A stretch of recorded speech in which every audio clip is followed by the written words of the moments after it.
Chapter 614. After saying this, she was silent for a while, and began to slowly tie her clothes again. Wu Jiasong's gaze fell on her right hand.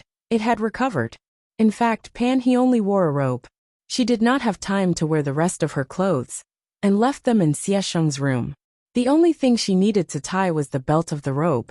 Usually, she only needed to move her fingers to tie these two small belts. However, at this time, she pulled and pulled but couldn't tie it properly. He seemed to be thinking about something and hesitating about something. The fog on the sea was heavy. The two of them were silent for a while. Their hair, eyelashes, and beards were covered with a layer of water droplets. After a long time, he sighed again and finally said, "Now, I will tell you the truth. I have another identity that you have never known. You shouldn't have seen what happened tonight. But even if you saw it, there is nothing you can do. He and I did not know each other before. But I need to get something from him." Speaking of this, he raised her hand and touched Wu Jiasong's face. The man moved slightly, as if he wanted to avoid it. However, his eyes were dull like a puppet. In the end, he didn't move. So Panhe's fingers brushed Wu Jiasong's face like a dragonfly skimming the surface of the water. Then, she lowered her hand to fix his collar and whispered, "Thank you for taking care of me all these years. I owe you. When we reach the East Sea chain, you should get off the boat. I have to continue to the east. What I want to do, you will die if you get involved." After saying this, Wu Jiasong still didn't speak. He waited for a while, then sighed for the third time, and was about to turn away. But she heard him whisper, "Did you find him or did he force you?" He was stunned. He actually asked this. She shook her head. "Now that things have come to this, is it him or you?" Wu Jiasong interrupted her. He was silent for a while. "It's me." So, Wu Jiasong's face slowly became lively as if the frost was thawing. He took a step back as if he wanted to see He's whole body. "Why don't I know? Of course I know you have another identity. Sai, I know you have martial arts skills. When I bought you, you didn't explain your background clearly. I thought you were a Jianghu heroine." At this point she smiled sadly.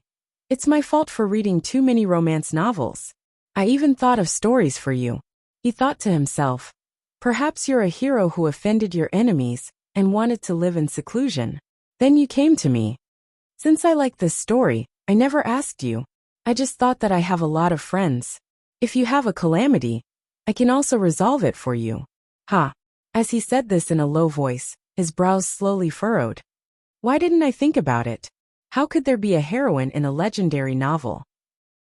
A woman walking in the pugilistic world, showing her face in public, mingling with a group of bandits, robbers, and people who fight fiercely and bravely. What kind of thing can she be? There are so many heroines like you. Those who didn't produce anything and didn't make any money, put it nicely, were wandering the Jianghu. But in fact, as long as they covered their faces, they were bandits who robbed others. There was no more money to rob. Once she opened her legs, she would become a prostitute. If she didn't do well, she would marry a bandit, or go to a remote place to be a foreign woman. If she did well, she would have some reputation and become a heroine. But it's just, those girls in the brothel use their talent and beauty as a gimmick. You guys use your heroism as a gimmick. Marry someone like me. Jiasong, enough. Enough. When Wu Jiasong said these words, his tone became more and more rapid, and his voice became louder and louder. But he was very calm. Seeing his face turned red again, she interrupted him. "I've been with you for so many years. You know I don't have time to do those things. Don't be angry. You just vomited blood. You're not in good health." Wu Jiasong suddenly shouted loudly, "I don't need your hypocrisy." His cry was heard by all the sailors on night watch, so they came over to see. Lu Baishui couldn't hide in the shadow and pretend nothing had happened. Therefore, Li Yunxin saw him jump down from the second floor with a beautiful movement. He pretended that he had just walked over, stuck his head out from afar, and shouted in a low voice, "Who's there? What's going on?" While talking, he walked over slowly. Li Yunxin felt that Lu Baishui didn't really want to get involved, so he was dawdling. This guy was really smart. He knew where the water was deep and where the water was shallow. His name had the word water in it. A famous person once said, "A small temple is full of demons, and a shallow water is full of turtles." Now, he felt that this sentence was very true. There were only 200 people, but they had a lot of power. He regretted making this trip at this time. Wu Jiasong sneered, looked at Pan He and said loudly, "Good, someone is coming." Then he looked at Lu Baishui. "What's going on? You want to know what's going on? Okay, let me tell you." His voice became louder and louder. At this moment, Xiesheng was still in the cabin. He closed the door, sat cross-legged on the side of the wooden bed that didn't collapse, and continued to cultivate as if nothing had happened. This guy must have entered the sage mode to vent his anger. It was a good time to suppress his inner demons and break through the realm. This method was the same as those cultivators who went on a killing spree in the mortal world, passed a fake tribulation, and then continued to cultivate. Li Yunxin sighed. He thought that almost all the bad guys in the world learned, without a teacher, when they did bad things. Only good people would work hard to learn. He had learned from Li Chunfeng and Shang Guanyu for more than 10 years. He could be considered a good person. But when Wu Jiasong shouted like that, Pan He looked at him pleadingly and whispered, "Jiasong, don't." Wu Jiasong also stared at her. His eyes were full of anger. But looking at her, he didn't know why. But he suddenly felt that the anger in his heart was gone. It was still burning, and it didn't go out. But now that he was weak and powerless from the burning, he suddenly didn't want to say a single word. He stared at her for a while, then turned his head and said loudly, "Nothing. Nothing. Mian." He bit his words. "Something is wrong with this woman." "Nothing." Lu Baishui wanted him to say nothing. Hearing this, he coughed. "Ah, that's good. The wind is strong on the sea. Please go back to the cabin. Let's go back." So saying, he beckoned to the sailors on night watch, who were walking over, and walked away himself. But Li Yunxin could see clearly that Master Lu didn't really leave. He went to another place to hide from the wind and continued to listen. But the wind was strong and he was far away, so he didn't know if he could hear clearly. This guy was also a worrywart. Thus, the man and the woman returned to their own world. Wu Jiasong looked at Pan He and sneered. "You told me not to. You know this kind of thing is not to be said." Pan He shook her head. "Jiasong." Wu Jiasong continued to sneer. "Since you know shame, you still dare to do it. All these years you..." Pan He interrupted him. "Jiasong, I don't want to kill you." "You don't want to?" Wu Jiasong was stunned. "What?" Pan He shook her head gently. She wrapped her robe and squinted at the fog on the sea. "You don't know who I am. You are not afraid of Jianghu people. And you look down on heroes. Well then let me ask you, are you afraid of cultivators?" Wu Jiasong continued to be stunned. "Cultivators? I work for those cultivators. We can be considered to be their lackeys. But it's not an ordinary Jianghu gang. Jianghu gangs work for their own selfish interests. But what we want to do is related to the world." When Pan He said this, her voice was light and calm, in sharp contrast with the man in front of her. She looked back at him. "What I just did is hard for any ordinary person to accept, I know. But I'm not an ordinary person. Don't ask me what I want to do. If you know this, leave quickly." Her calm tone and solemn words finally made Wu Jiasong slowly calm down. There was still terrible anger, resentment, and grievance in his heart. However, he was not an impulsive teenager, and he had some understanding of Pan He. Therefore, he knew what she said might be true. He stared at her in confusion. "You, what are you talking about? I don't understand. I don't understand." He raised his hand and pointed to the distance, as if he was pointing to their home on land, and asked her, "Am I not good to you? Do we lack money? Why do you still want to do these things?" Pan He finally smiled sadly. "You are good to me. We don't lack money. But before you bought me, I was already doing these things. If I could choose, how would I end up like this?" Wu Jiasong was stunned. Then he suddenly took 2 steps forward and held Pan He in his arms. In a low and quick voice, as if he was afraid that someone would hear, he said, "That's good, that's good. I forgive you. You can choose now and don't do those things anymore, okay? Let's get off the ship when we reach the East Sea Chain, okay?" Pan He did not break free. Her face was pressed against Wu Jiasong's chest, but she was still very calm. Her voice was also very calm, very cold. Jiasong, you can't choose. Go. His body froze. The two of them hugged like this in the sea breeze for a while. And he slowly broke free. Wu Jiasong was stunned. He gritted his teeth and said in a low voice, "What happened to make you like this? Who is that Taoist priest? If you want me to go, you should at least let me know the reason." He did not say anything, and turned to leave. Wu Jiasong grabbed her hand, holding it very tightly. But he also turned her wrist, and with a little force, she caught his hand and threw it to the side. Wu Jiasong did not give up, and continued to grab her. She moved sideways to avoid, but Wu Jiasong hugged her waist. "If you don't tell me, I won't go. I, Wu Jiasong, have always been a person who knows what is right and wrong. This kind of thing happened, and you ask me not to know. Then just kill me here." He stopped. Her face was still very calm. But suddenly 2 lines of tears rolled down, as if the tears were dripped on her face by someone else, and not her own tears. "Why do you have to do this? Even if you know, what can you do?" But Wu Jiasong did not see her tears, and only said with hatred, "I don't care." He turned her back to him and said, "Okay. Then I will tell you, so that you can leave clearly. I am a member of the Freemasons. I am the person in charge of the Eastern Sea country of the Freemasons. That Taoist Xie has a great secret, and even more frightening ability. I went to find him to tell him these things, and tell him to go to the Dragon Island. If I do this, I will have a great merit.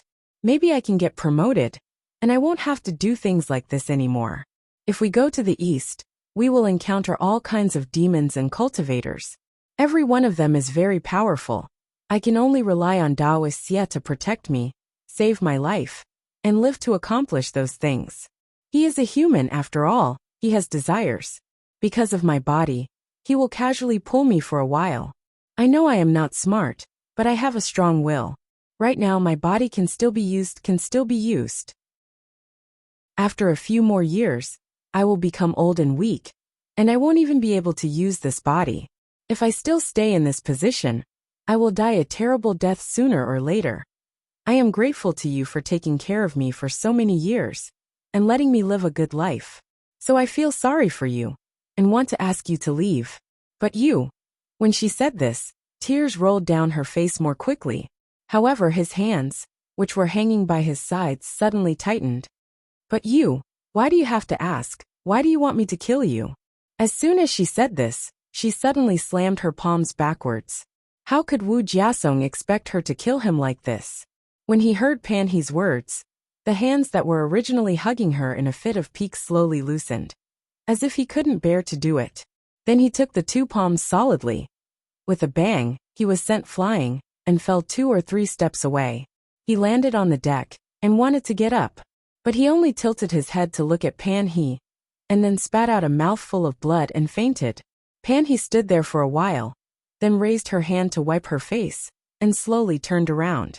At this time, her tears were gone, and her face was as calm as water. She walked 3 steps to Wu Jiasong, and without hesitation, raised her hand again, and was about to strike his head. But at this time, she heard someone say, "If you hit him, he will really die. It doesn't matter if he dies." These 3 sentences made He's body suddenly tense up, and she immediately retreated 2 steps, retracting her palms in front of her. Then she saw that there was a man sitting on the ship's railing, dressed in white, looking at her with interest, as if he was watching a play. In the future, when you think about the past, you will probably find that no one treated you as well as he did. Won't you regret it to death? After saying this, he thought about it again. Then he repeated with certainty, "Yes, that's what happened." He frowned. The man sitting on the ship's railing looked like a middle-aged man. He had a beard, but it wasn't long, and it was neatly trimmed on his chin, which made him look somewhat rough and refined. He could be considered handsome. If there were no crow's feet at the corner of his eyes, he could even be considered handsome. His figure was between burly and thin, and it was the kind of middle-aged man who was sturdy, but not fat. The most special thing about him was his eyes. The color of his pupils was very light. It was light blue. There was a strange feeling. He had never seen this person on the ship. Chapter 6:15. She subconsciously turned her head to look at the ship's deck. But there was no reaction from Xiesheng, as if he did not notice the existence of this person. So she slowly took a step back and asked cautiously, "Who are you?" She wanted to ask, "Who are you?" or "What are you?" On such a night, such a man appeared. He looked like a typical person from the Central Plains, but he had blue eyes. He was obviously not a human. He faintly felt that she had experienced the power of an inhuman. But just like the thought that flashed in her mind when she saw Xiesheng, she still could not remember when she had that kind of experience. But the man did not answer her. He just shook his head slightly and continued with interest. "You are a strange woman. I saw you crying. On the one hand, you are reluctant to let him go. But on the other hand, you want to kill him. Are all women in the world like you, saying one thing and doing another?" He frowned, not knowing how to answer him. It was fine if he was a human.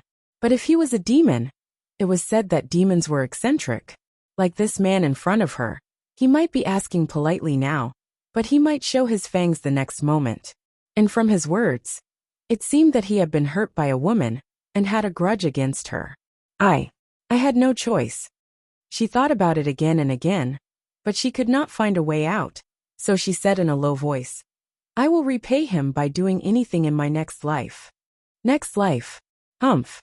The man snorted, as if he did not care about her answer. "Only mortals like you believe in the next life." After saying this, he finally jumped down from the side of the ship. And at this time, he also noticed a detail. When he landed, his left foot was a little lame, and his brows were slightly wrinkled. It seemed that he was injured recently. As soon as he landed, he looked behind He said loudly, "Brother Lu, come out and meet me." At this time, Li Yunqin straightened his body in the clouds. There were only 3 golden beans left in his hand. He did not eat any more, turned his palm over and withdrew it. After a slight hesitation, he stood up again, so the chair under him disappeared. Then he stared at the new person for a while, frowning slightly. In his eyes, this fellow was also a mortal. This meant that he couldn't see through his cultivation level. Perhaps he was only slightly weaker than him, or on par with him, or stronger than him. The third possibility was extremely low. In terms of individual strength, the existence of Long's son, who was stronger than Shiyi's mysterious realm, could be considered to be as rare as phoenix feathers and Qilin horns. He couldn't see the person's face clearly. In fact, if one were to look at him from 10 steps away, they would only be able to see a translucent, faintly glowing silhouette, just like Li Yunqin. This was some kind of brilliant invisibility technique that could hide one's spirit, energy, and spirit. However, Li Yunqin could sense the changes in the spiritual energy in the sea. Although the qi of heaven and earth was in chaos now, a powerful person would still cause slight disturbances when he or she passed by. It was hard to tell by himself, but now he had too many treasures in his hands. With the help of a Dharma treasure, he could see everything clearly. Just like when he saw the Lord Shinryu in the painting on his fan, he could see it now. This person's qi was inextricably linked with the qi of heaven and earth, very similar to the appearance of the Lord Shinryu in the city of Wei. At that time, when the city of Wei was burned, he had already taken over. The Lord Shinryu came from the sky, and on his fan, there was a painting drawn with the power of millions of spirits, faithfully projecting the mountains and rivers near the city of Wei into the painting. The real qi of heaven and earth could only be seen from the painting, and some other things could be seen. From this, he found that the Lord Shinryu had a golden core. Countless rays of golden light spread out from the core in all directions, almost forming a close connection with the mountains, rivers, and plants in the painting. It seems to have fused with nature and the spiritual qi of this world. It was an inseparable part of the background of this world. The scene at that time gave Li Yunqin a great shock. From what he knew, it seemed that if he wanted to destroy the Lord Shinryu, he had to destroy the world first. She was bound to the world. After that, he naturally went to see the dragon's son, and also himself. He wanted to see if the dragon's son, who was assigned to various places by the Lord Shinryu, had a similar performance. But it didn't exist. He used to think that this kind of situation only appeared on the Supreme Dragon God. But now, he found that this uninvited guest also had it on him. In Li Yunxin's eyes, he was just a silhouette. But if he looked carefully at the Dharma treasure in his hand, he would see that there were countless extremely thin, extremely faint rays of light, connected with the sea and the world. The Dharma treasure was, after all, not as detailed as the Dharma treasure that he drew himself. But he also knew this person's situation was the same as the Lord Shinryu. He was the world, and the world was him. Then he should be. Li Yunxin's face turned ugly. When he was on land, Lu Baishui told him about the rumors along the coast. He said that the Dragon King inland were all inferior Dragon King, and the Dragon King of the sea, the ocean, was more than 10 times larger than the inland, and the number of living creatures in the ocean was more than 1,000,000 times larger than the inland, was the true Dragon King. At that time, Li Yunxin only smiled. After the Battle of Cloud Mountain, the demons of the world followed Dragon Sun's lead. When did they hear about the Dragon King of the sea? Even if the demons lived deep in the mountains and were ignorant, and the people and demons of this era had no interest in the sea. But these Dragon Sun were created from the dragon soul of the Shinryu. There were already 9 of them. How could there be another 9? But now, he saw that this person was similar to the Shinryu. This is the East Sea Dragon King that Lu Baishui mentioned. How? He had already been a fake crown prince. If he found out that the dragon body that he had worked so hard to get was actually a fake Dragon King, he would probably explode. At this time, he heard this uninvited guest call out to Lu Baishui. When Lu Baishui hid himself, he could only hide from Pan He and Xiesheng. Now that this person appeared on the ship, he could see through him at a glance. From his tone, it seemed that he was familiar with Lu Baishui. Li Yunxin frowned and looked at Lu Baishui's figure on the ship, his face slightly dark. When that person spoke, only Pan He, Lu Baishui, and Wu Jiasong could hear him, and the rest of the people on the ship were isolated. Now that he was standing on the cloud, he could only see. This person seemed to be equally powerful. Li Yunxin didn't know if this person knew who he was, but he didn't want to expose himself. But Lu Baishui knew. Previously, when Xiesheng asked him, he didn't say anything. Now, from the tone of this person, it seemed that they were old acquaintances. Li Yunxin didn't know if this person would say anything this time. So his eyes became colder, and he saw Lu Baishui come out of his hiding place. Chapter 6:16. But Lu Baishui's expression was a bit strange, as if he recognized this person, but didn't expect to see him here. Thus, he was somewhat puzzled, and his footsteps were slightly hesitant. Seeing him like this, the man laughed again. "Brother Lu, don't you recognize me?" Lu Baishui frowned and walked another 10 steps. When he could see the man's face clearly, he said, "Mr. Shuiwe, why are you here?" This Mr. Shuiwe put his hands behind his back and sighed. "I heard that it's not peaceful here. I was afraid that something would happen to you, so I came to have a look.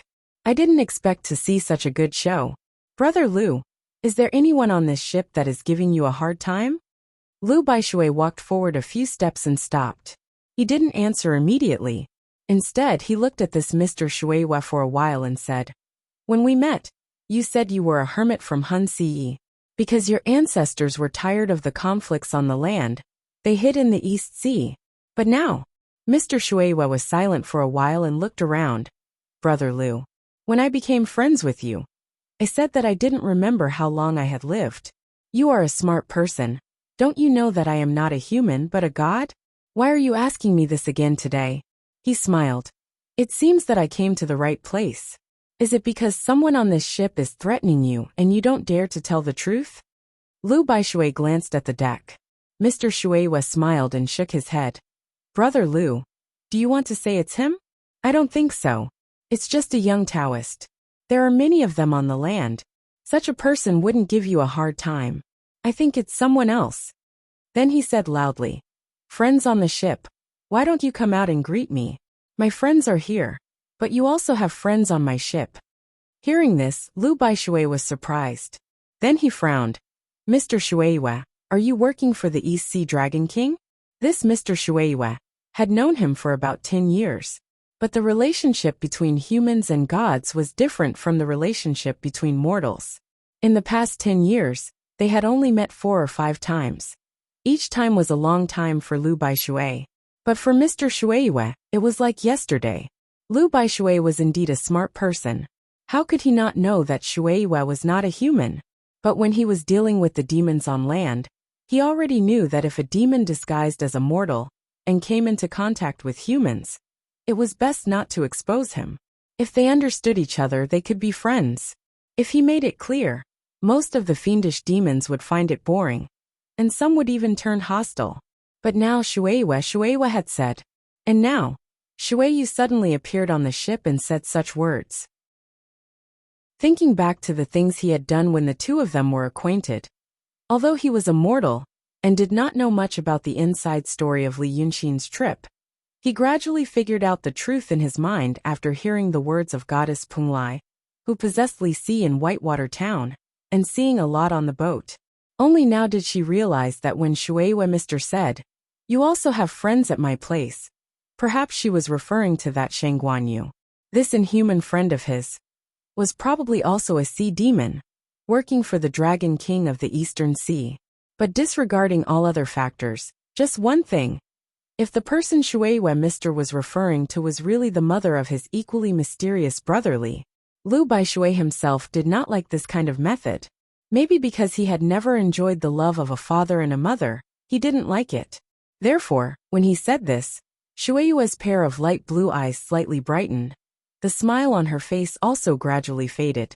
He looked at Lu Baishui and said, "Oh, Brother Lu, you are not being threatened.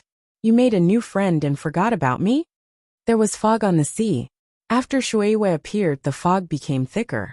As soon as he said this, the thick fog suddenly rolled up, and waves rose on the surface of the sea. That was not an ordinary wave. Lu Baishui first felt his feet sink. It was as if his body suddenly became heavy, pressing on the deck. Then he realized that he was not pressing on the deck, but the deck was pushing against his feet. The whole ship was suddenly lifted up. People always use the phrase "a drop in the ocean" to describe a ship sailing on the sea. At this time, this phrase became appropriate. It was as if the ship broke through the fog. Lu Baishui suddenly saw a sea of clouds. However, this sea of clouds was the fog that shrouded the surface of the sea. A gigantic wave of unknown height lifted the Taowu high into the sky. But it was not a wave as steep as a lone peak when General Fubo appeared, but a wave as gentle as a mountain. This meant that this wave was hundreds of feet high, and how wide it was. But looking further away, there were still countless waves rising and falling on the vast sea fog. It was as if the East Sea was originally just a basin of water, and the waves were just gentle ripples caused by a gentle breeze on the surface of the sea. But now, there was a pair of giant hands in the water, stirring it violently. Even a person like Lu Baishui couldn't stand steadily after feeling the huge force from the soles of his feet, and swayed left and right 2 or 3 steps before regaining his footing. The people in the cabin were all awakened, and didn't know what was going on. But when he adjusted his breath and was about to speak again, suddenly, he felt the momentum of the ship stop. The waves above the sea of clouds in the distance, and even the waves below the ship, suddenly disappeared. He was shocked, and knew that the huge waves had thrown the ship to the apex, and the momentum had decreased. The waves retreated, but the ship was still rising. At this time, the ship was already some distance from the sea. He only had time to reach out to the side of the ship, and then he felt all the internal organs in his body being thrown up, and he couldn't stand on anything. He was falling in the air, and then there was a loud bang, and the seawater splashed on the deck. He hit the ship hard, as if he had fallen from a height of several feet. A terrible groan came from the hull of the ship. Lu Baishui didn't know if the keel could withstand such an impact. If it couldn't, the lives of all the people on the ship would be gone. He looked to the side, and his heart sank. He saw a broken plank, and a mainmast on the raging waves. There was fog on the sea, and he couldn't see where the Haitsong was. But according to the wave just now, the Haitsong was on the top of the wave, and the Haitsong was on the slope. Faced with such a terrifying wave, the Haitsong had most likely capsized. At this time, The roar of the waves was like thunder in the sky, covering the screams of the people on the ship. Xiesheng finally felt something was wrong, and he poked his head out of the cabin. But Mr. Shueiyue, who was standing steadily, snapped his fingers, and the cabin door closed with a bang, knocking him back. It was strange. Although there were loud noises around him, he could hear everything clearly within 10 steps of him. At this time, Lu Baishui stood up from the ground and saw Pan He pulling Wu Jiasong's unconscious body to the side of the ship. Mr. Shueiyue smiled coldly. Brother Lu, if you were threatened because you were afraid of that person's supernatural power, let's see if he dares to come out today. Then he looked around and shouted, Friends on land, why don't you show yourself? At this time, the sea wind was roaring, and the waves were roaring. The height song was like a small boat in the wind, and it could capsize at any time. Mr. Shueiyue still had a faint smile on his face, but it was getting colder, and the light on his body was getting brighter. He looked more and more like a powerful god of the sea. Every move he made could change the sea and the sky. Lu Baishui knew the situation was not good. He wasn't afraid of death. But there were still many brothers on the ship. If so many people had died because of his promise and friendship to someone else, what would they have done to deserve it? So he steadied himself in the storm and called out loudly, Mr. Shueiyue, you and I have been friends for 10 years. Are you really going to bury all of us tonight? Mr. Shueiyue smiled slightly. That depends on whether that friend of yours is willing to show up and settle the accounts. Lu Baishui was stunned. Accounts? But when he said this, he suddenly found that the world suddenly became quiet. It was as if the raging waves and raging winds of the world were just a background. Now, just after he said this word, someone suddenly removed the background and replaced it with another one. In the blink of an eye, the thick fog on the surface of the sea dissipated completely, revealing a bright moon on the horizon. The waves also disappeared. Not only did they disappear, but the sea was as calm as a mirror, without a trace of a wave, like a pool of stagnant water. But the most amazing thing was, Lu Baishui could still feel the wind blowing on his face. The sails were still swollen, and the ship was still moving quickly. Mr. Shueiyue was stunned. It seemed that he was also surprised by such a drastic change. He abruptly looked around, but he didn't see or sense anything. As for Lu Baishui, he opened his eyes wide in disbelief, not knowing what to think or say. He knew that Li Yunxin was not an ordinary person. He also knew that Li Yunxin had some magical powers. But he didn't know that his magical powers were so powerful. It was so powerful that it could suppress the raging waves of the sea in an instant. Mr. Shueiyue didn't seem to be the Mr. Shueiyue he knew.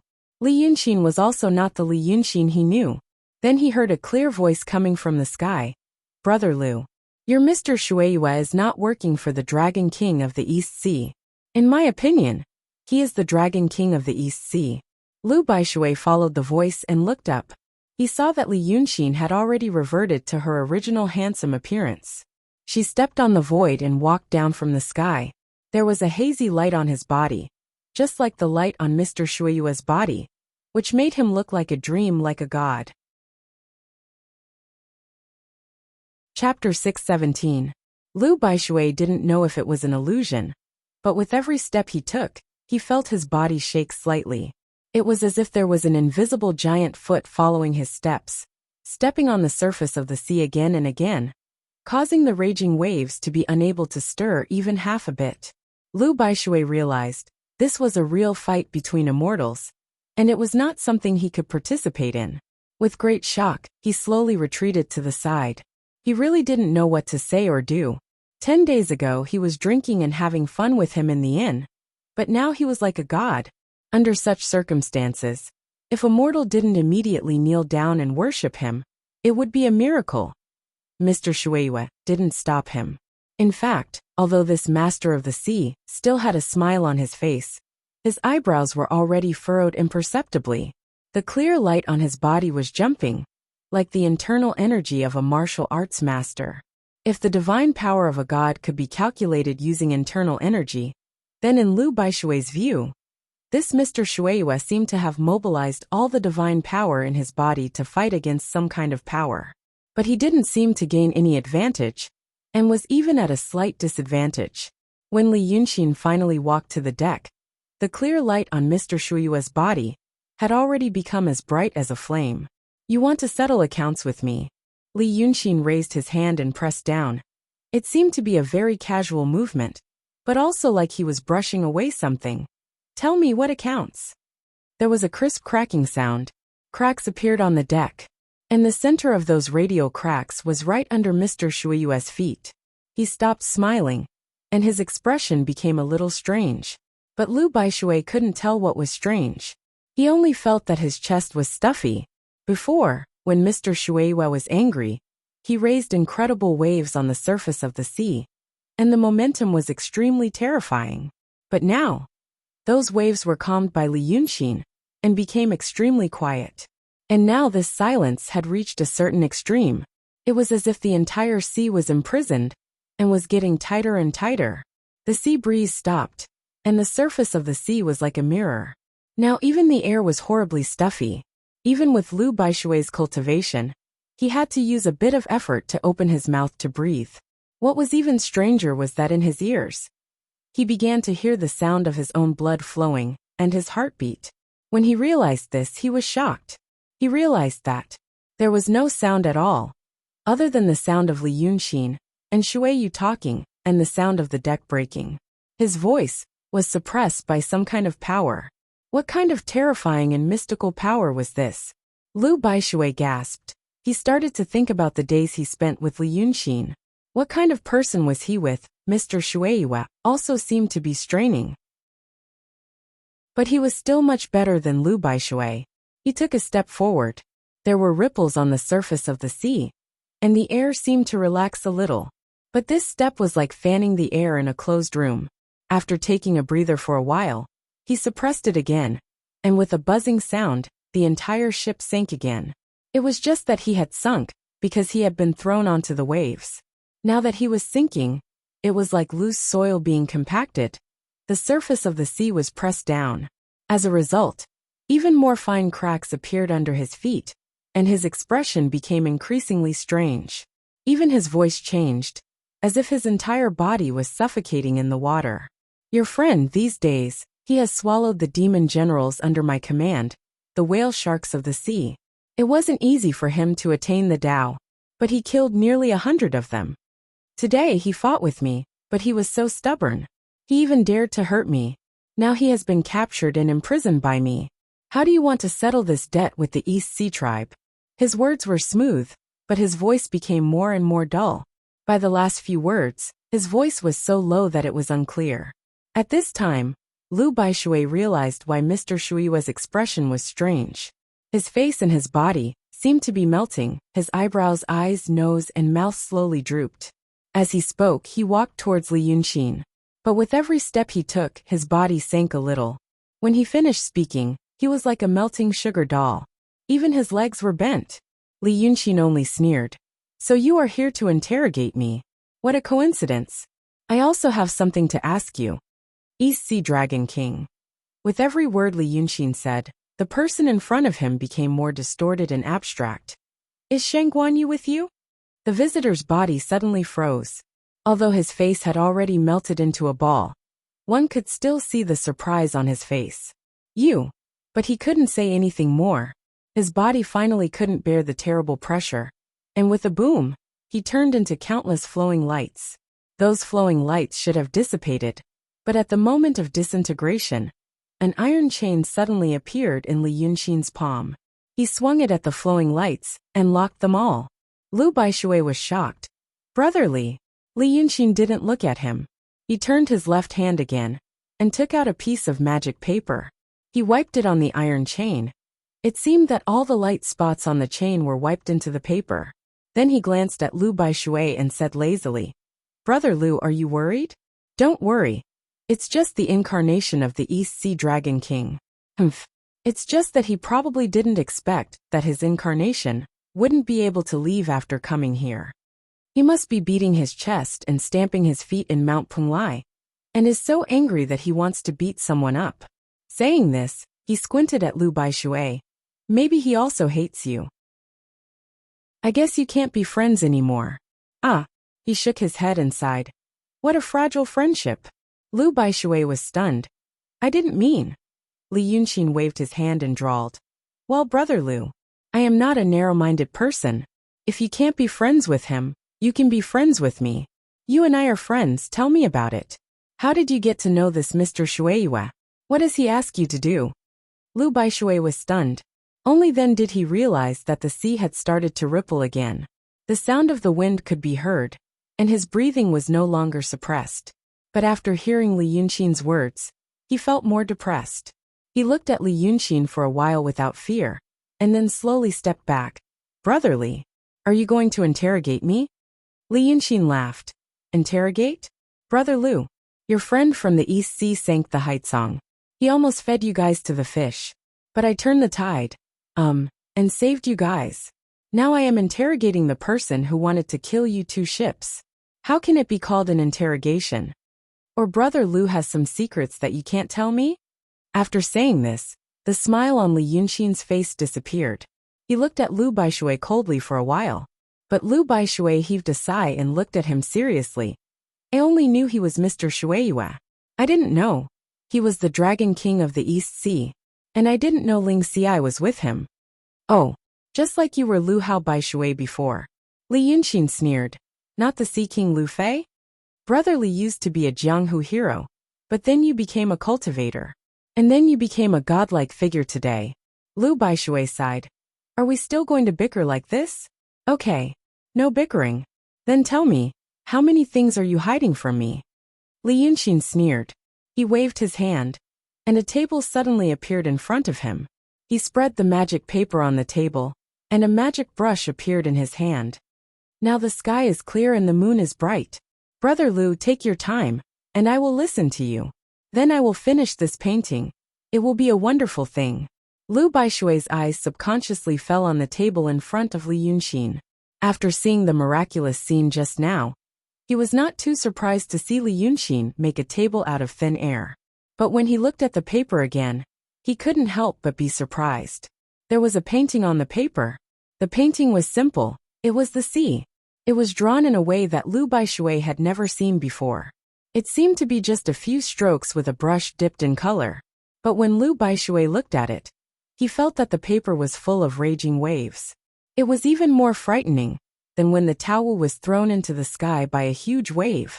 It was as if the vast sea that they lived in was really sealed in the paper by a few strokes, and it would violently overflow at any time. Seeing the black light and raging waves with their own eyes didn't make people afraid. That was because even the terrifying waves were still within reason, just more violent and intense. But the scene now was something that no mortal had ever experienced, not to mention mortals. Even in the cultivation world, in the past 1,000 years. Also, no one would ever witness a profound realm Taoist painting a spirit map that seemed to be able to seal the chi of the entire world into it. If someone who knew a little about this, such as Xian Shilio, saw what Li Yunxin did, he would be 10,000 times more surprised than Lu Baishui. In the past, when the chi of the world was not chaotic, it was extremely difficult to draw such a vast world into a painting.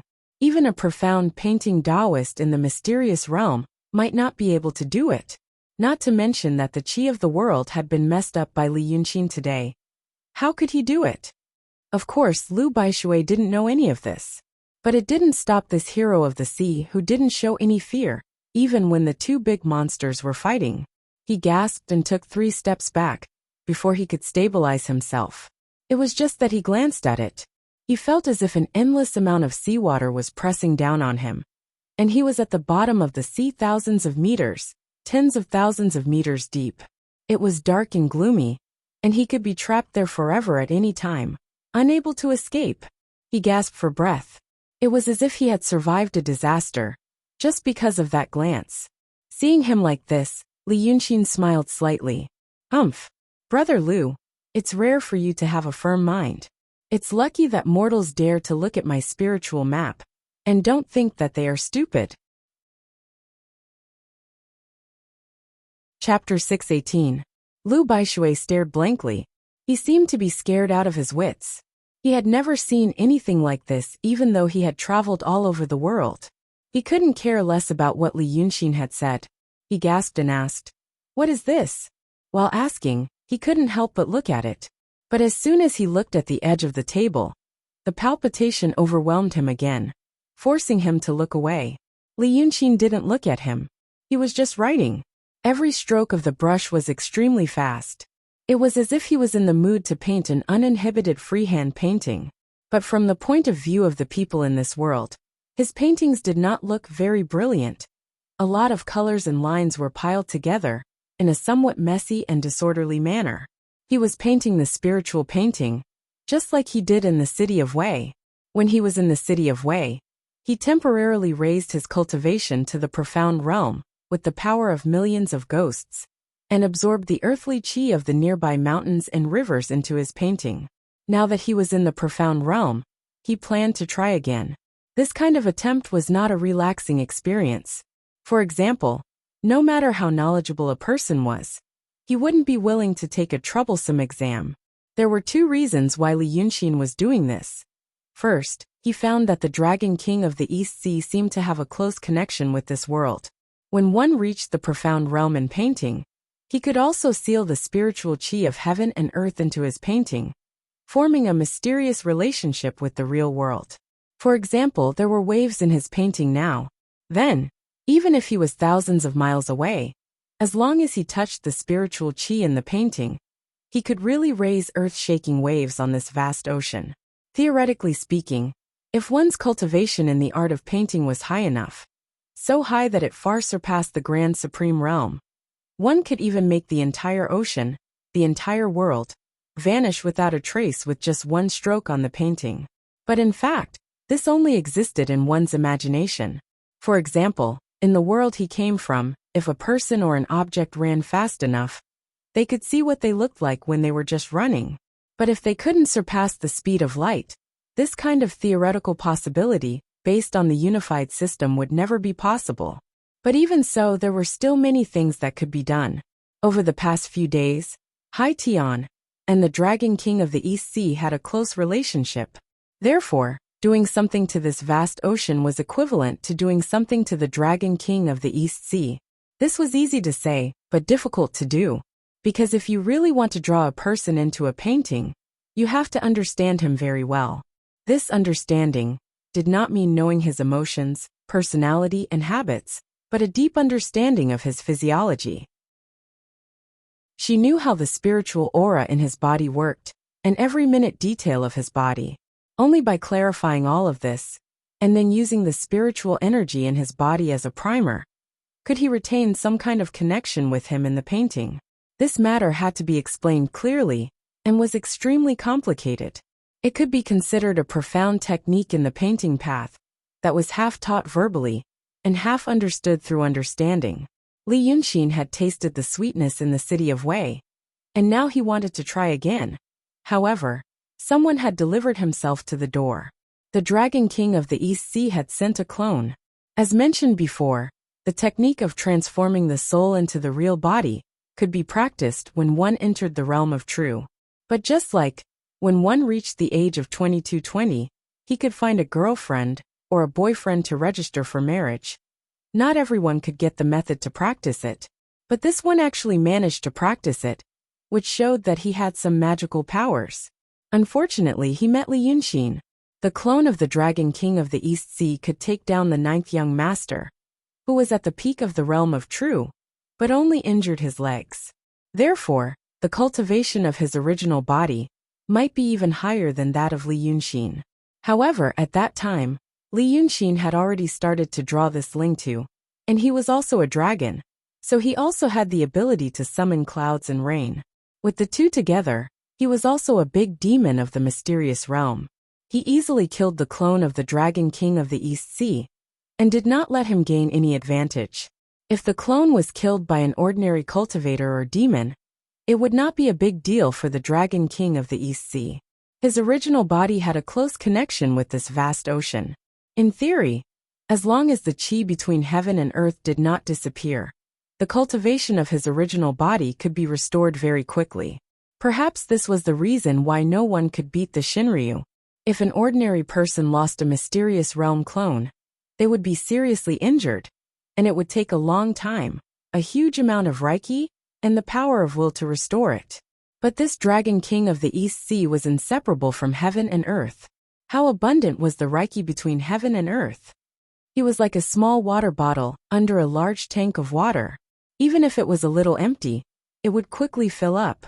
With such ability and reliance, no wonder he claimed to be the orthodox dragons, and called the dragon son of the land trash. No wonder he dared to let his clone appear on this ship, and did not take too much precautions. Unfortunately, he was unlucky to meet Li Yunxin. It was not a big deal that the clone was destroyed, but it was destroyed and kept by Li Yunxin. He kept the clone of the Dragon King, and printed it on the scroll. Thus, his doppelganger became a primer, and also the eye of the array of this scroll. The Dragon King of the East Sea in the distant Punglai Island, and the qi between the sea and the sky were all pulled into Li Yunxin's painting because of such a primer. Sealing this clone was like sealing the anthropomorphic East Sea. Sealing the anthropomorphic East Sea was like sealing the Dragon King of the East Sea in the Punglai Island. This kind of profound relationship was extremely difficult to understand if one was not a painter. If this painting was completed, although it couldn't be like the celestial beings in the stories, where they could draw a line on a piece of paper and make that person disappear in reality, he could always add a lot of detail to it, and it was guaranteed to be a big surprise. Now everything was ready. The question was whether it was possible to draw such a spirit map with the various changes and details of the vast ocean in a situation where the spiritual qi between heaven and earth was so chaotic that there was no pattern to follow. Anyone would think that it was impossible. But now Li Yunxin was still sketching on the paper seriously and casually. After adding a few more strokes, he looked at Lu Baishui. "Brother Lu, this is called Lingtu. Have you heard of Lingtu before?" Of course, Lu Baishui had never heard of it. He subconsciously looked at Pan He next to him. Even though Pan He was a decisive person, he was not as good as Lu Baishui at keeping a straight face. But maybe because of her background, this woman was like a beast, and she was more sensitive to danger than ordinary people. Although this sense of smell had put her in danger again and again, at least for now, she frowned and shrank to the wall, because she had realized that this Li Yunxin should be an extremely terrible person. In front of such a person, the best thing to do was not to speak, not to move, and to answer whatever was asked. That was the only way to save her life. Therefore, when she heard the conversation between Lu Baishui and Li Yunxin, she felt cold all over and secretly broke out in a cold sweat. When Lu Baishui looked at her again, the woman immediately winked at him. It seemed that she was afraid that Lu Baishui would really annoy Li Yunxin, and she would also be in trouble. Li Yunxin knew what she was doing. He didn't move his eyes away from the scroll. Holding the pen in his hand, he only said lightly, "Don't worry. I also want to ask you. It seems that you have guessed who I am. Why don't you tell Brother Lu about it? If you are right, maybe immortality is waiting for you." Who dared to take the immortality he gave? Upon hearing his words, Pan He, who had been cowering in fear, immediately fell to her knees and kowtowed repeatedly. "Dragon King, Dragon King, please spare my life. Dragon King, please spare my life." Lu Baishui was stunned. What? But Li Yunxin didn't pay attention to him. His pen moved a few more times on the paper, sketching a few unintelligible circles. After Pan He kowtowed more than 10 times, and the skin on her forehead was broken, she said, "Well, I said immortality is a blessing. You said spare my life. Spare what life?" We all know what the Dragon King did in the city of Wei. Pan He was dizzy from kowtowing, so she took a rest while answering. The Dragon King also said to someone in the city of Wei. Li Yunxin finally glanced at her. "You also know this? It seems that you have done a thorough investigation. Humph. You are really annoying." It was only after he said this that he truly looked at Pan He and stopped writing. It seemed that he was going to ask this question seriously, or that he had encountered a bottleneck in his painting. "A few nights ago, you came to my cabin to find me." He looked at Pan He and said expressionlessly, "When you saw me, you told me that you were in charge of the Donghai Kingdom of the Freemasonry. After a few words, you wanted to kill me. Ha! Tonight, You went to that guy's room and took off your clothes. Tell me, did he look prettier than me, or did I look uglier than him? Pan He was also stunned like Lu Baishui. On the one hand, it was because the memories in her mind, because of the words of Li Yunxin, reappeared in her mind as if the seal had been unlocked.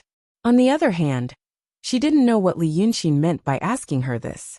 She tried to calm herself down quickly. She carefully recalled his tone and expression just now. He wanted to know what the last two sentences, "Does he look prettier than me?" and "Or do I look uglier than him?"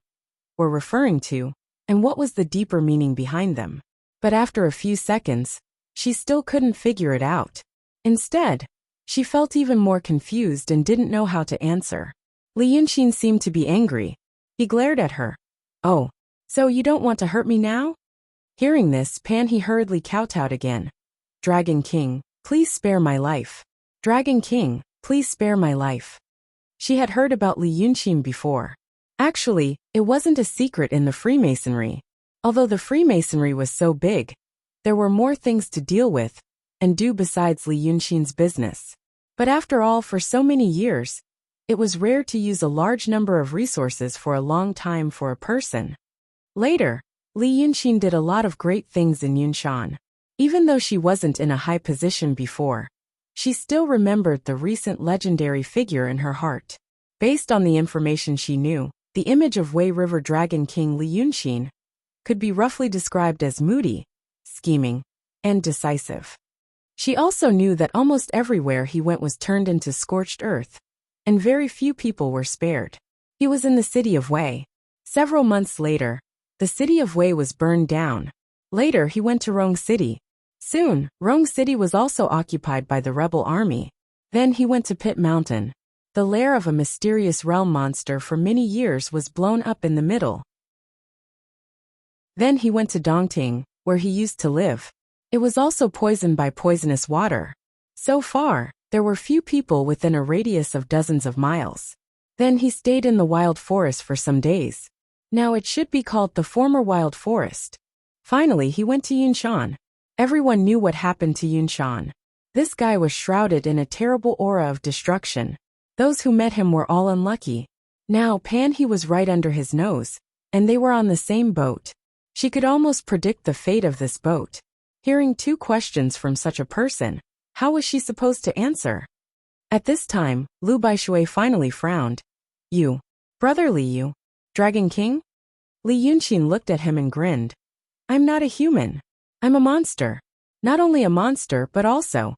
Speaking up to this point, his body suddenly expanded, and he revealed his fiend god body.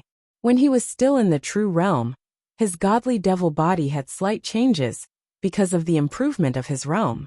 For example, the top of the original cyan scales had small golden thorns.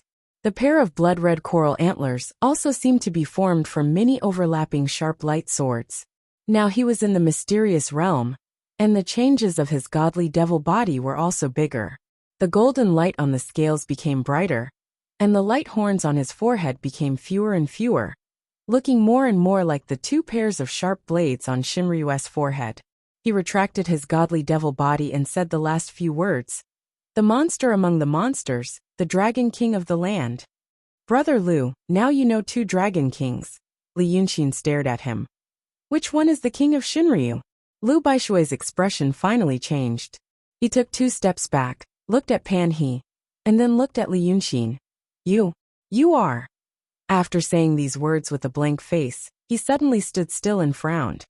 "So what you said before, which one is true, and which one is false?" Before Li Yunxin showed his godly devil body, his power was already quite terrifying. Just now, when he showed his real body, Pan He was even more frightened, and she wanted to hide in a crack. Hearing Lu Baishui's words, she suddenly jumped up from the ground and shouted, "Are you crazy? How dare you talk to him like this? He is the Dragon King, the Dragon King." After shouting these words, she reached out her hand to pull Lu Baishui to stop talking and kneel down with her. However, she had been tortured and frightened the whole night, so she was no match for Lu Baishui. Before her fingers could touch the Sea King's sleeve, Lu Baishui shook his shoulder and pushed her to the side. This time he used a lot of strength. Pan He felt her hands and feet were numb, and she didn't have the strength to stand up. She had been working hard on the ship these days, but in the end, everything was out of her control. It was okay if she lost to monsters and cultivators. Now she had lost to a mortal. It was as if anyone could defeat her. Everything she was proud of had turned into paper paste. Looking at Wu Jiasong lying on the ground, she didn't know if he was dead or alive, and suddenly felt sad. Finally, she burst into tears like a crazy person. Li Yunxin looked at her and snorted. Lu Baishui was stunned when he saw her like this. But after a short while he looked up to the sky and sighed. Good, good, good. What a good land dragon king. Just standing here was enough to scare people to the point of insanity. If you want to listen, I will tell you. Chapter 619. Let's talk about Mr. Shuiwa first. Lu Baishui looked straight at Li Yunxin without a trace of fear. I never knew he was the Dragon King of the East Sea. Just like how I never knew you were the Dragon King of the East Sea. How did I get to know him? It's very simple. I'm a thief on the sea. One day more than 10 years ago, Mr. Shuiwa found me and said that he was a strange person living in seclusion in the East Sea, working for the Dragon King of the East Sea. He asked me to help him. The help I did was something I did casually, when I plundered the merchant ships. If I caught some scholars or craftsmen, I would first place them in Aquarius Bay. When there were more people, he would bring them to Penglai Island in the East Sea.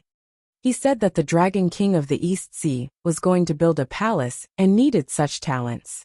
After going there, he could get rid of his previous poor days and live like an immortal. Li Yunxin's pen tapped on the paper again, and he couldn't help but laugh. But he didn't look at Lu Baishui. So you really believed him? Speaking of which, let me change the subject. Brother Lu, you are a righteous and upright person on the continent. But on the sea, you became a pirate who plundered the sea, and even engaged in human trafficking. I really don't understand. Why did you choose such a way of life?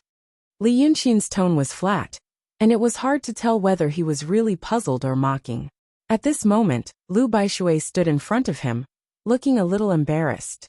Previously, Mr. Shuiwa set off a big wave on the sea, and the seawater soaked the bodies of the people who were still on the deck. Lu Baishui's hair and clothes were wet and stuck to his body, and he didn't look as cool as before. But at this time, after hearing Li Yunxin's question, he still looked very calm. I became the Sea King to return a favor. I met the former Sea King on the land in my early years, and received his favor. Later, before he died, he asked me to avenge him, so I naturally kept my promise. But after avenging him, there are thousands of pirates in the Aquarius Bay. If I let them go, the coastal area will suffer. The Sea King isn't the only pirate in the East Sea. The rest of the pirates, big and small. Li Yunxin nodded and raised his hand to interrupt him. Oh, I understand. In order to repay a debt of gratitude, he killed the Sea King at that time. He still had to deal with this mess in the future. If your character hasn't collapsed yet, you should be thinking of using these forces in your hands to slowly eliminate the rest of the pirates. After that, we can slowly discuss the matter of surrendering to the government or enlisting them for amnesty. Then this year, he pointed at his feet. These two ships suddenly went to the stormy waves path to find the governor, saying that they had rebelled. Was it because of this? I'm guessing you're having an internal conflict. Some are willing to surrender, while others want to be thieves. Lu Baishui put his hands behind his back. You already know. There's no need for me to waste my breath. At this time, a sailor ran up from the previously chaotic bilge and asked Lu Baishui what they should do next. But as soon as he poked his head out, he saw the scene on the deck and was momentarily stunned. Lu Baishui turned around and asked the man about the situation under the boat. Li Yunxin allowed him to ask, and turned to look at Pan He and Wu Jiasong. At this time, he was drawing a picture on a table. Lu Baishui stood dripping wet, and talked to the sailor who was looking around in bewilderment. As for Pan He, she had a mental breakdown, and was wailing loudly. Now, no one was paying attention to her, and she was sobbing softly. Wu Jiasong was lying beside her, not knowing if he was dead or alive. She cried for a while, and crawled over to feel his pulse. Li Yunxin could somewhat understand this woman's mood at this time. She was originally a Freemasonry master with her own business. Although the man beside her was good to her, it was nothing compared to the vast space in her career. She boarded the boat and wanted to entice Xiesheng to go to Dragon Island. She originally thought that it would not be easy, but not too difficult. Once she succeeded, she would be promoted and become a CEO or general manager. From then on, she would completely get rid of the days of squeezing into the subway from 9 to 5, lacking sleep and constantly worrying about being fired. She would also have a scattered and unmotivated other half at home, who knew that when she really stepped into another world, she would know how terrible it was there. From the outside, it looked like a fantasy, magnificent and extravagant life. In fact, it was treacherous and treacherous. Only then did she realize that her cultivation was not enough, and she barely lived. No one on the boat was someone she could fight. They were all more powerful than her and more capable than her. She suffered setbacks at every step. She lost her past and didn't get a bright future. So she began to miss the fragmented warmth and simplicity of the past, regardless of whether this feeling was long-lasting or temporary. At this moment, Panhe must have lost all her self-confidence and self-esteem, and when she was in an extremely low mood, she once again remembered Wu Jiasong's good side. Fortunately, the slap wasn't light, but it wasn't fatal. She wanted to stab him again, but was stopped by Mr. Shueyiwa. Then she saw Li Yunxin appear. She knew that this matter was over. Originally, he wanted to get close to Xiesheng, but with Li Yunxin, that fiend, around, what else could he do?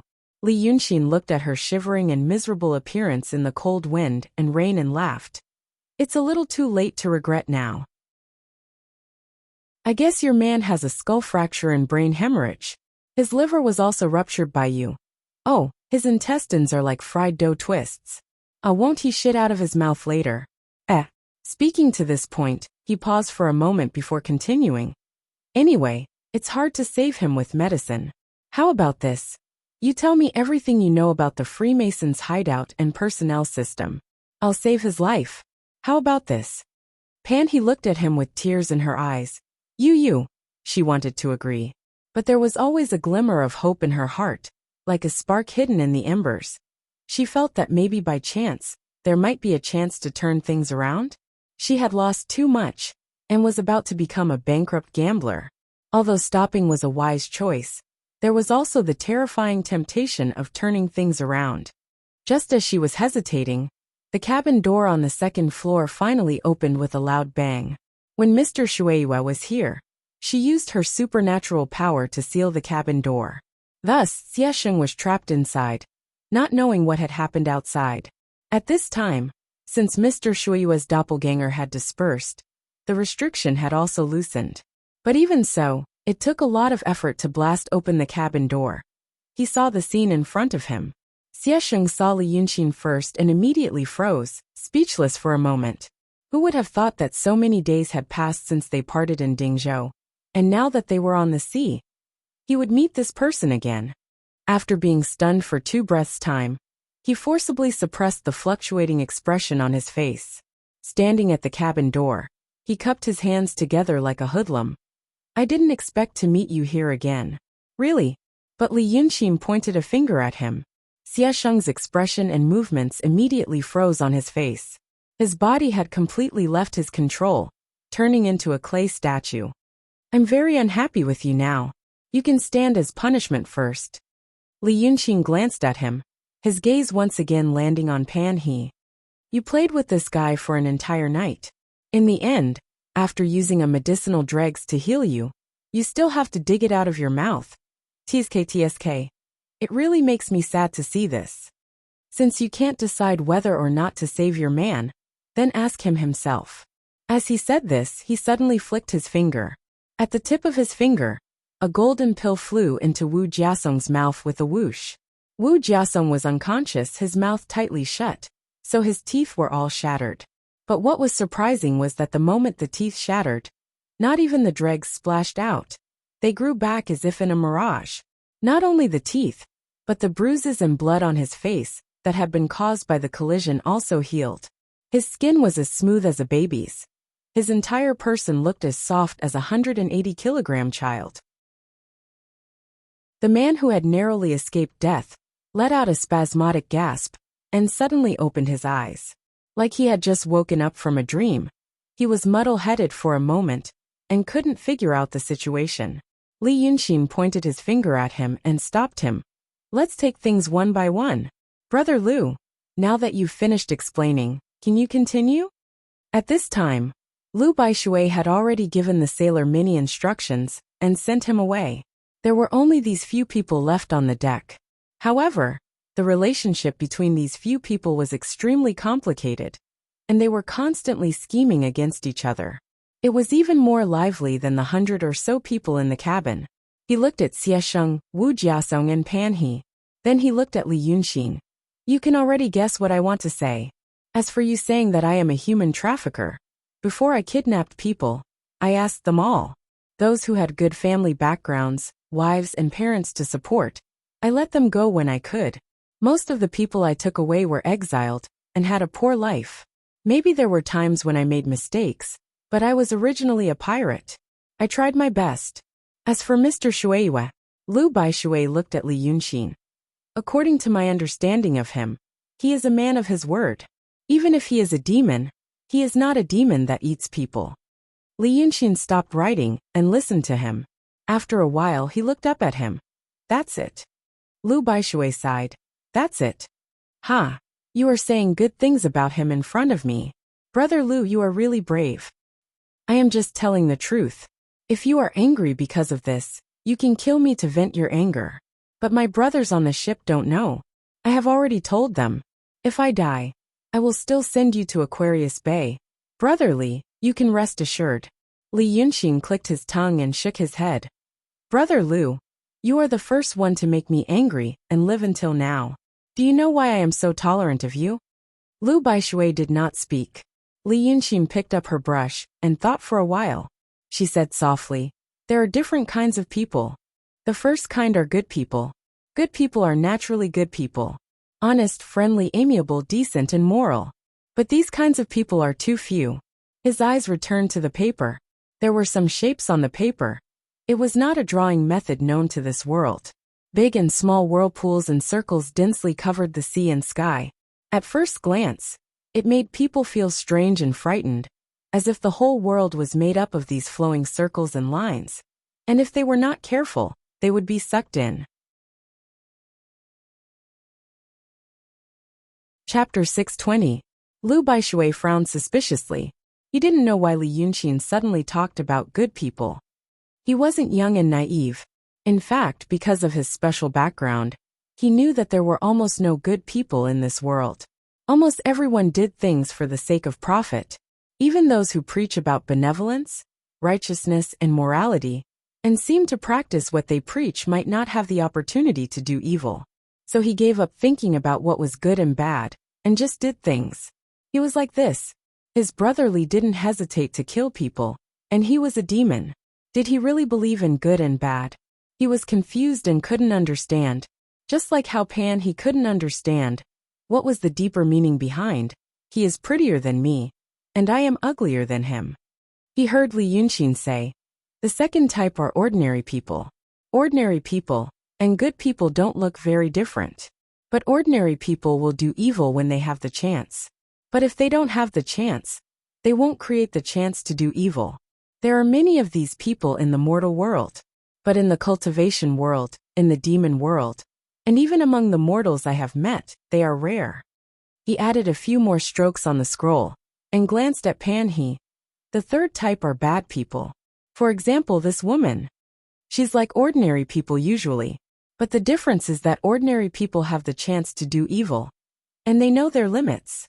One person found a shop door open, and ran in to steal a few things. But they know their limits, and they don't dare to hire more people and empty the whole shop. But this woman can do great things and do great evil. So she is a very, very bad person. Pan He shrank back. She glanced at Wu Jiasong, and then quickly looked away. Lu Baishui didn't know what he meant by this. But at this point he still smiled faintly and said, shouldn't the third type be evil? Bad people. Li Yunxin smiled. In my world, How can they be considered bad people? Real bad people don't treat people as people. They only treat them like plants. And they don't feel guilty when using them. This woman was still far from being an evil person. That person is the real villain. After saying this, he pointed at Xiesheng. There are many people like him. Cultivators and fiendish demons were mostly of the fourth type. I don't like any of them. Lu Baishui thought for a moment. Then which one am I? You're somewhere between the first and the second. Li Yunxin narrowed his eyes and looked at him. People like you are hard to come by in my world. You've lied to me the first time and the second time. So much so that I can't bear to kill you to vent my anger. Thinking, there are so many bastards in the world, and the world is dark and gloomy. People like you and old Lu are the only light I can see. It would be a pity to kill you. Although I'm also a bastard, I'm also a person who loves beauty. Even if you aren't a good person, who wouldn't like a good person? Lu Baishui was silent about this evaluation. When he met Li Yunxin for the first time, his evaluation of Li Yunxin was probably the first type. A rare, talented, and gentle person. But later, he found that his appearance began to change, and it became more and more beyond his imagination. At this moment, Lu Baishui didn't know how to evaluate him. He was a fiendish demon, and a fiendish demon among fiendish demons. It was hard to comment on the standard of using people. Now he talked about the difference between good and evil, and said that he was a good person. What did he want to do? Just because he was a good person, he wouldn't make things difficult for him, right? But just as this thought came to his mind, he heard Li Yunxin say, I realized this when I saw this bastard and this evil person together tonight. I really can't bear to kill you. It's like when I'm admiring flowers and my hand is pricked by thorns, but I can't bear to crush the flowers. So we're fine. I believe what you said. When we arrive at Aquarius Bay, I'll go see where you met Shui Yu, and see what kind of people she needs, and then I won't bother you anymore. Lu Baishui frowned. He wanted to ask, is this true? But he also felt that if he asked, it would be rude to Brother Li, and also to himself. He was prepared to die, in the worst-case scenario. But now, the clouds suddenly parted, and the moon brightened up, which made him a little helpless. So he was stunned for a while, and then said, Brother Li, you're so broad-minded. Li Yunxin laughed. You saved yourself. If you are the second or third kind of person, originally, I planned to care about your life and death when we reached the sea. So, you see, evil people are annoying. Speaking of this, he pointed at Xiesheng. You're an annoying evil person. Damn it. Previously, I kept you alive and coaxed you not to force yourself, because I thought I could get more information by secretly observing you. But now, first of all, I understand one thing. Second of all, you and I have been exposed. Li Yunxin's expression became cold. So I don't have the mood to play with you anymore. 3 questions. First, what kind of world do you come from? Second, what secrets do you have? Third, what kind of person is a celestial being? After saying these, I'll let you die a quick death. Because of this finger, Xiesheng could move freely.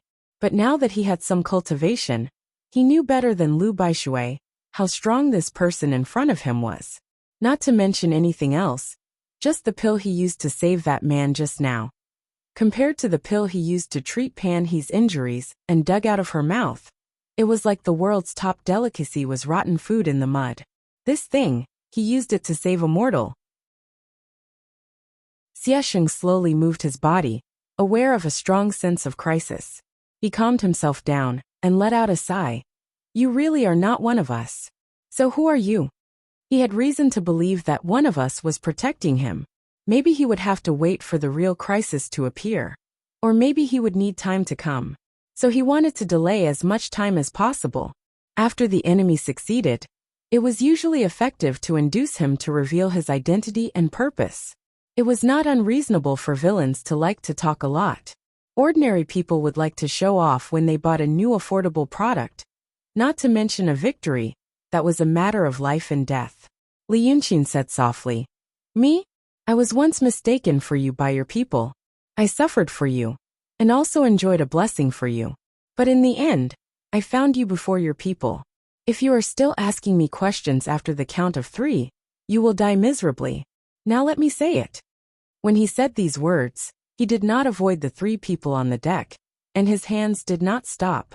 But it seemed that his creation had hit a bottleneck, and his pen moved slowly, and from time to time, he looked up at Xie Sheng, as if he wanted to look at him carefully.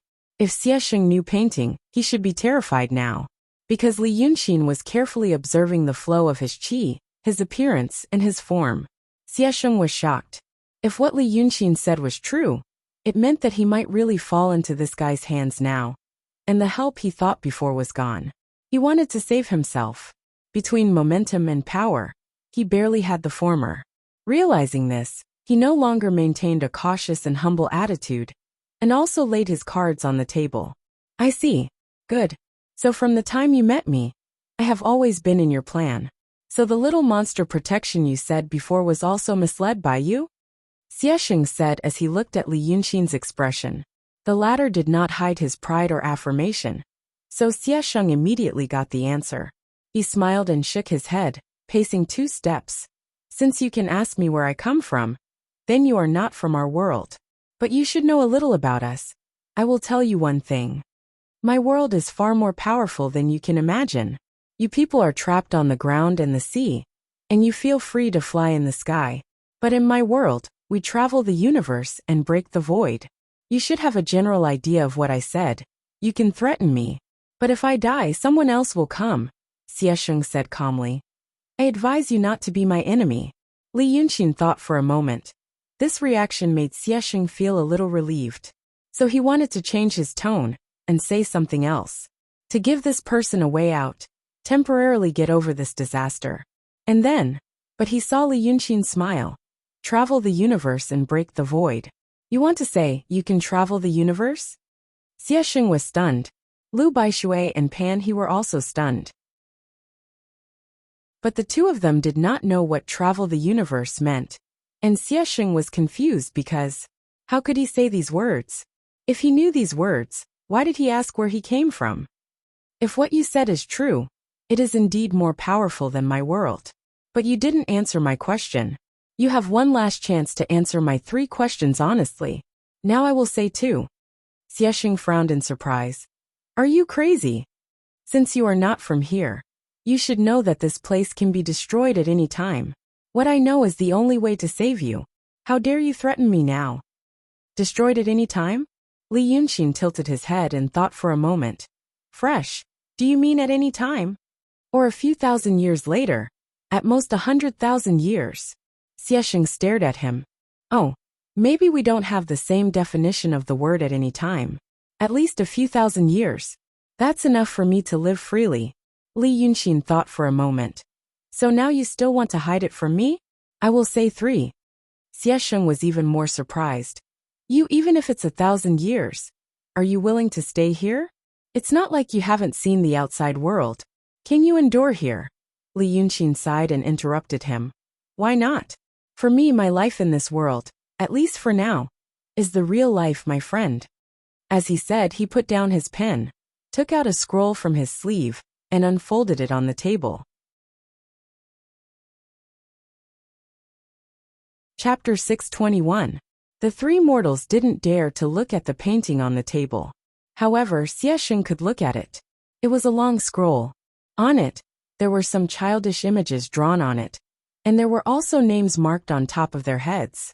If he didn't see it wrongly, the name of the scroll should be, "Visiting the Zoo on a Sunny Morning." Then, Li Yunxin frowned slightly, and gestured with her fingers on the drawings one by one, as if she was trying to find the one she wanted. She muttered without rhyme or reason, "I know you. You're the same as me.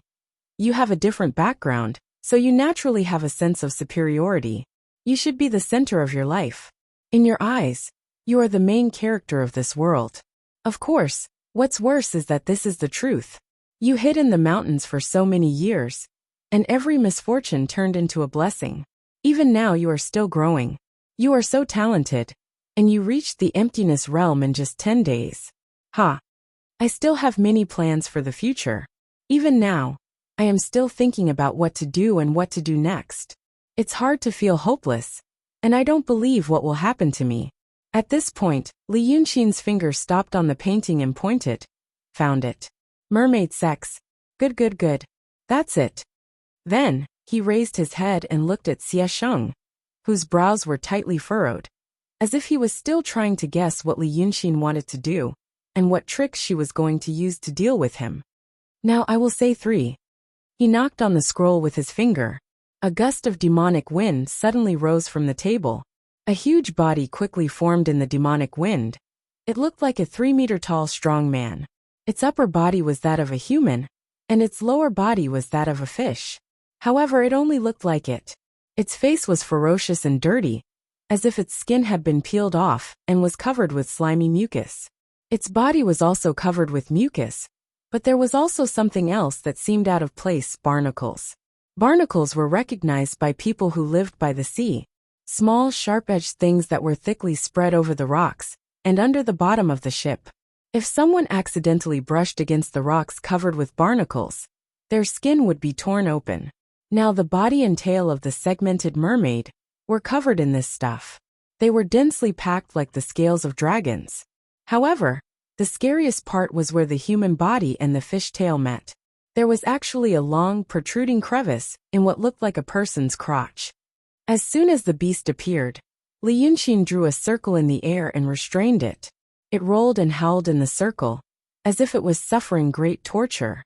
Then, the crack beneath him suddenly opened, and out popped a giant object the size of an adult's arm. In the end, it was a non-human beast. Even that thing was covered in barnacles, barely concealing the bulging veins on it, so it wasn't too shameful. Li Yunxin had suddenly released such a monster.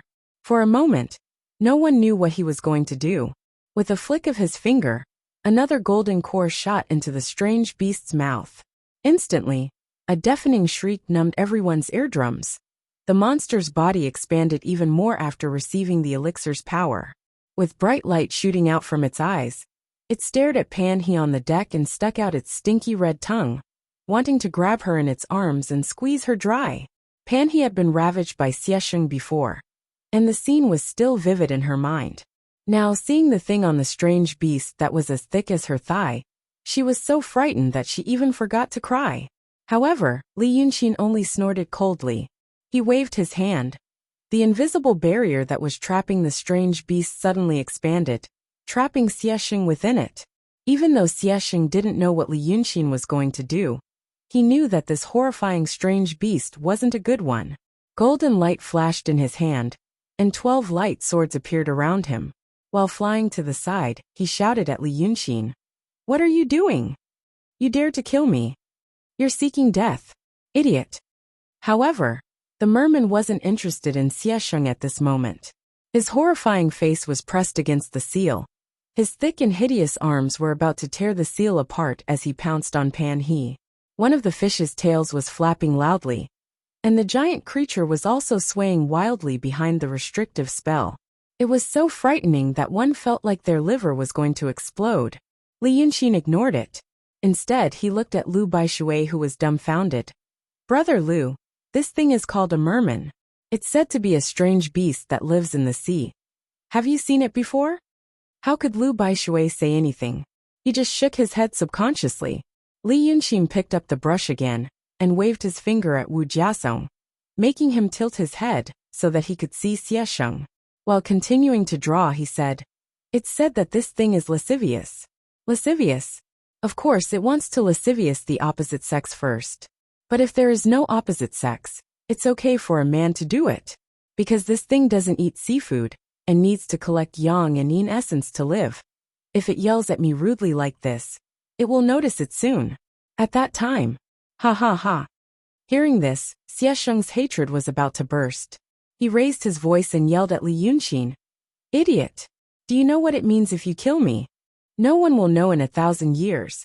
But Li Yunxin smiled at Lu Baishui. "Brother Lu, listen to this. A man shouldn't think too highly of himself. He acts like the world will be destroyed without him. Don't you hate him?" Saying this, the merman stopped roaring at Pan He. This kind of strange beast was naturally sensitive to spiritual power. and it knew that the barrier in front of it was not something it could break. It suddenly turned around and stared at Xiesheng. Xiesheng was startled and flicked his fingers. 4 flying swords shot out with a buzzing sound. The strange beast didn't dodge, but took the 4 swords. Not even a scratch was left on it. Instead, the golden swords turned into spots of light. This could only mean there was a huge gap between them. Seeing this, Xiesheng was stunned. Knowing that there was no other way, he finally yelled, "Fine. I'll talk. Take it first, I'll talk." Li Yunxin finally turned around and looked at him. After 2 breaths of time, when the merman was close to him, he sighed. "If you were so smart, why did you come?" Xiesheng heaved a sigh of relief. "Get it out of here." But Li Yunxin laughed. "But it's too late. As you all know, I'm an honest man." His face turned cold. "Enjoy the feeling of being used as a tool." Before Xiesheng could say anything, the merman's huge body suddenly pounced over and hugged him. A spot of light suddenly appeared in his arms, which was the golden swords protecting Xiesheng were all broken. Screams sounded. Li Yunxin flicked his fingers, and the barrier disappeared. The merman suddenly turned around, holding Xiesheng tightly and falling into the water. The screams suddenly stopped, and only the sound of water splashing could be heard. The force was so strong that even the huge ship seemed to be swaying rhythmically. After 3 or 4 breaths of time, a large amount of red blood appeared on the surface of the sea. The onlookers were dumbfounded. Li Yunxin, however, frowned. "Useless stuff." He hooked the merman with his free hand. The merman's huge body was like a fish on a hook, and it was pulled up by an invisible force, tossing and turning continuously. They also saw that the strange beast was holding a human figure tightly in its arms. The reason why it was a human figure was because the skin on its head was torn, and the flesh was exposed. Especially in its mouth, there was a bloody hole. At this moment, it wasn't its mouth that was injured, but its lower body. The lower body roared angrily because it was pulled out of the water, and it moved vigorously. Every time it moved, a large amount of flesh and blood would splatter. Even Lu Baishui frowned and looked away. However, one person didn't turn his head. Instead, he stared at the merman, and the light in his eyes seemed to be even brighter than the merman's. It was Wu Jiasong. Xiesheng had reached the emptiness realm, but he still had the strength to speak. "You don't do well." The merman seemed to hate people talking. As soon as it heard him speak, it immediately turned the body in its hand and struck it hard. With a paw sound, brains splattered everywhere. It actually pierced through the head of an emptiness realm cultivator. Xiesheng finally stopped breathing. He couldn't be more dead. However, the merman's corpse was still there. Lu Baishui couldn't bear to watch. Li Yunxin was quite interested. He clicked his tongue and said, "This merman has such a strong spirit. It can even compete with a strange beast called a teddy. Wu clan's shopkeeper, do you feel better watching it?" Wu Jiasong was frozen, so he couldn't say anything. But the resentful splendor in her eyes clearly answered his question. Li Yunxin waved his hand and patted the scroll. The merman, which was originally transformed by the demonic wind, suddenly turned back into the demonic wind in midair. He became the abstract and funny figure on the scroll again. Xiesheng's body fell on the deck. He could not bear to see it. Only a head and 4 limbs could be seen. His body had turned into a bloody paste. The merman's body was full of barnacles that were as sharp as knives. It was hard to imagine how painful it was to fall into the sea while carrying him. But compared to the physical pain, perhaps the mental torture was even more fatal. He was shocked like a wooden statue. He didn't move or speak. Lu Baishui took a few steps back to stay away from the corpse. He was ready to die when he talked to Li Yunxin. Now, when he saw Xiesheng's miserable state, he took a deep breath. If it was him just now, once he had this thought, he immediately moved his eyes away from Li Yunxin. A quarter of an hour ago, he dared to comment on brotherly. But now, after witnessing what he had done, he felt that there was nothing more to say. It wasn't because he was disappointed. But, when 2 ordinary people met, they might be able to make some comments about each other. Even if one of them had more wealth and power, as long as it was within an acceptable range, they would still be able to remain calm and collected in relative situations. However, if one of them had the most powerful power in the world, such as becoming an emperor, then it was unlikely that he would have a friend. And it would be difficult for that friend to comment on him, because from a certain point of view, they were already two different kinds of creatures. Lu Baishui now saw Li Yunqin's magical powers and methods. He finally realized that the person in front of him was not his brother Li. He was a demon, not a human. Chapter 622. It was as if she had seen through his thoughts. Li Yunqin looked at him and smiled. Yes, looks like we can't even be friends anymore. He added a few more strokes to the paper, and his expression became slightly emotional. He sighed. Lu Baishui hesitated for a while when he saw how depressed he was. In the end he said, "Perhaps one day you and I." Li Yunqin raised his hand to interrupt him. He shook his head and smiled. "Brother Lu, you misunderstood. I'm just lamenting. The feeling of having great power and being able to control the fate of others is really great. I'm almost addicted to this feeling." Lu Baishui was speechless and sighed. Li Yunqin tilted his head and looked at him. "What are your plans for the future? I know you're going to Aquarius Bay. Brother, it's your responsibility. All I can do for you, a good man, is to give you 10 days of time. Within 10 days, if the East Sea doesn't stir up any waves, I'll give you time to leave. What happens after that?" Lu Baishui shook his head. "Let's leave it to fate." Li Yunqin snorted and glanced at Xiesheng's body from the corner of his eyes. "There is no such thing as God's will in this world. You'd better plan carefully. As a person, you will be very tired in the coming period of time. How about, are you interested in becoming a demon? A cultivator?" Lu Baishui said. "No." Li Yunqin raised his eyebrows in surprise. "I thought you would consider it." Lu Baishui smiled and said, "If I have a fortuitous encounter, or if I am interested in cultivation, maybe I will. But not now. Just because I was afraid of living a hard life, I gave up my human body and became a monster or a cultivator. Then I wouldn't be Lu Baishui." Li Yunqin sighed. "What I want to give you is real longevity. Well, I never force people. I'll show you the way. If he didn't want to stay in Donghai, he could go to you. Don't you know Black Blade heroing? Now that the hero has become the emperor, he should be able to allow you to hide your identity and be Lu Baishui. I still have something to take care of, brother Lu, please." As he spoke, he raised his hand. Before Lu Baishui could refuse, a gust of demonic wind swept him far away. Lu Baishui stood still at the stern of the ship and looked over for a while. But his face could not be seen clearly in the darkness, and he finally lifted his foot and walked slowly away. When Li Yunqin was talking to him, one of his hands was on his unfinished painting. When Lu Baishui was not there, he moved his hand away. Under his hand was a small human figure on the painting. Between those strange circles and lines, Xiesheng's conscious soul was imprisoned on the paper. Li Yunqin thought for a moment and picked up his pen again. Next to the little figure that represented Xiesheng, there was another lifelike figure. That was a segmented shark. Then he rolled up the incomplete spirit map. Then he put away the table. He glanced at Pan He and Wu Jiasong, turned around, and walked away without saying a word. It was not until Li Yunqin's figure really disappeared in the darkness that Pan He recovered from her sluggish state. Her expression became one of panic and confusion. She thought that what awaited her would be the same torture as Xiesheng. Li Yunqin rated her as a rotten person. Who would have thought that he would only kill Xiesheng and leave her here? Was he letting her go? She sat like this for a while, and found that Wu Jiasong next to her slowly stood up. Pan He looked up at him. He also slightly lowered his head to look at her. Wu Jiasong was seriously injured and almost died, but he was saved by Li Yunqin.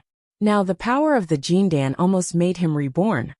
Although without the protection of a cultivator, he could not build the foundation of cultivation, the ocean of qi and mountain of snow. But among mortals, he was already in an incredible peak state. The only word that could describe him was rejuvenation. The internal injuries and toxins left in his body over the years were all cleared. The organs and tissues that were aging after the peak period were also rejuvenated like newborn babies. When a baby was about to be born, the body had not yet developed to its peak state. The adult body was fully developed, but there were always regrets, and it was also aging. However, at this moment, Wu Jiasong took the advantages of both and avoided the disadvantages of both. Just as he stood up, an incredible change happened to him. It was as if he got rid of a lot of things just by standing there. His originally bloated body quickly became thin, and he became strong and lean. Even if he wasn't a handsome man, the clothes on his body were fluttering in the wind because he was too fat. But it could not hide the beauty of health that appeared because of his youth and vitality. But at this moment, Pan He's face was pale. Her hair was wet by the sea and stuck to her face in strands. Her eyes were red and swollen because of crying, and her body was also bruised when she rolled on the deck. She looked up at Wu Jiasong, and her eyes were full of fear and uneasiness. In fact, in terms of martial arts cultivation, Pan He could still easily kill the man in front of her. But at this moment, that resolute thought was gone. The devil Li Yunxin who almost destroyed Yunshan was here, and Xiexing died tragically in front of them. She had neither a future nor a way out. All she could do was to seize the moment. But in this world, if she abandoned her identity as the Freemasonry's leader and martial arts expert, she was probably only left with Wu Jiasong. The two looked at each other in the sea breeze for a few breaths. When Pan He's lips trembled slightly, and she was about to speak, Wu Jiasong sighed and leaned over to pull her up into his arms. Pan He's body stiffened. But then it softened, and she put her hands on Wu Jiasong's back and grabbed his clothes tightly. Although this man was completely different from the previous Wu Jiasong, she still felt that she could feel the familiar warmth.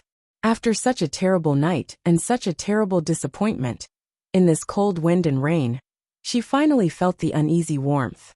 This warmth was like a huge hammer hitting her heart, and she realized she almost missed something. She used to walk too fast and run too fast. She was so anxious that she didn't have time to stop and think about it. If one day she stood at the peak of power, what would she want in the end? Would it be the untouchable power, or the dazzling but cold wealth?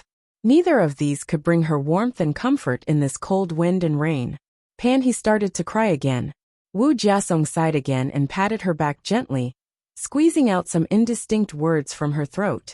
"Don't cry," he said softly. "What can we do? I know you did those things involuntarily. Alas." He rubbed his face on Pan He's wet hair. "Alas. I didn't know you before, and I didn't know how scared you were every day. But now it's all over. What can we do? Alas, let's live a good life. You and I still have many years. Let's talk things out. See how I can help you. I'll help you leave that hall. Let's continue to do business and make money, and have a son, okay?" Pan He was still crying, but their clothes were soaked by the waves, so they were not afraid of being soaked by Pan He's tears again. She cried for a while, and Wu Jiasong comforted her softly and patted her, as if he was comforting a sad child. Okay. If you don't want to tell me, I won't ask. In the future, just pretend that I never knew these things. Don't cry. The wind is so strong, and just now you. Be careful." Pan He sucked in a deep breath, trying to stop her crying. But she didn't succeed, so she clenched her teeth, clutched Wu Jiasong's clothes, and breathed as if she was suffocating, and finally calmed herself down a little. I'll tell you, Jiasong." Her eyes were red and swollen, and she hugged him tightly while sobbing. "We were in Baishan Road. My hall is in Baishan Road in Sujia village. Pan He began to pour out her heart. These things had been hidden in her heart for too long, like a flood. But it was blocked by the dam built by things called hope, ambition, confidence, and so on. But now that the dam had collapsed, the flood had filled her heart, and she was almost out of breath. She wanted to pour out her heart, and maybe she didn't want to disappoint Wu Jiasong again at the end of the night. He was not the Wu Jiasong of the past. This not only meant that he had such a body, but also meant that in Pan He's eyes, she saw things that she hadn't noticed before: tolerance, gentleness, and consideration. She decided not to disappoint him anymore, and wanted to grasp the light in the midst of despair. Thus, the pouring out of her heart lasted for almost an hour. The two hugged each other on the deck, in the wind, and even forgot the cold, until a glimmer of light appeared on the horizon. The long night was finally coming to an end, and the light was coming. Pan He stopped talking, and leaned her head on Wu Jiasong's shoulder.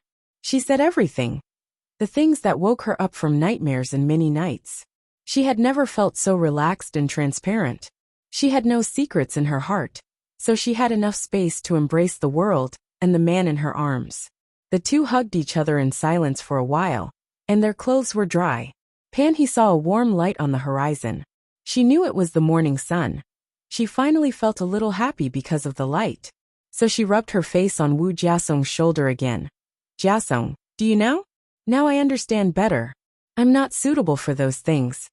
We girls were bought by the Freemasons, trained, learned how to please people, learned how to please men and women. Even among the girls like me, I'm not the smartest one. Then you bought me, and I followed you. I used to think I had no chance to make a name for myself in the Freemasons. But after all these years, almost all the girls who were sent to Jianghu with me died. Those who were stupider than me died, and those who were smarter than me also died. But I'm by your side, because you saved my life, ha. Everything I have today, everything I have in the Freemasons, was actually given by you. Now I'm giving them all back for you, and I don't feel sad. I just feel stupid. Alas. He rubbed Wu Jiasong's shoulder gently. We always knew that the Donghai Kingdom's manager of Munanju was in Xiaozheng. But we've been living in Xiaozheng for all these years. I've never found him. Alas. It's always been my worry. Now forget it. Jiasong, I beg you one thing. He wanted to look at Wu Jiasong's face. But Wu Jiasong hugged her gently. And she didn't continue to get up. Instead, she continued. Let's go back to the land, and leave Xiaozheng. I want to spend the rest of my life with you. But I'm afraid the people of Munanju won't let me go. Wu Jiasong was silent for a while. Then he hugged her tightly. He felt the man's warmth again. She knew that Wu Jiasong was telling her in this way that he agreed. She knew that Wu Jiasong wasn't a person who liked to show his feelings. But she never doubted his feelings. His feelings were as strong as his hug at this moment. He hugged her tighter and tighter. His two arms tightly wrapped around Panhe's thin back, as if he wanted to embed her into his body. He began to feel a little suffocated. She rubbed Wu Jiasong's ear. Jiasong, you. However, she immediately felt an even greater power interrupting her words and forcing her to swallow her breath. A trace of fear and palpitation suddenly flashed through Panhe's consciousness. Her eyes suddenly widened as she realized something. But a stronger force came. This was definitely not a power that a mortal, even a mortal who had a perfect body because of the Jindan, should have. This kind of power could only belong to someone who had been immersed in martial arts for a long time, with vigorous internal energy. Before she heard the sound of her sternum breaking, He finally heard Wu Jiasong whisper in her ear. Now you found me. The morning light quickly disappeared in front of her eyes.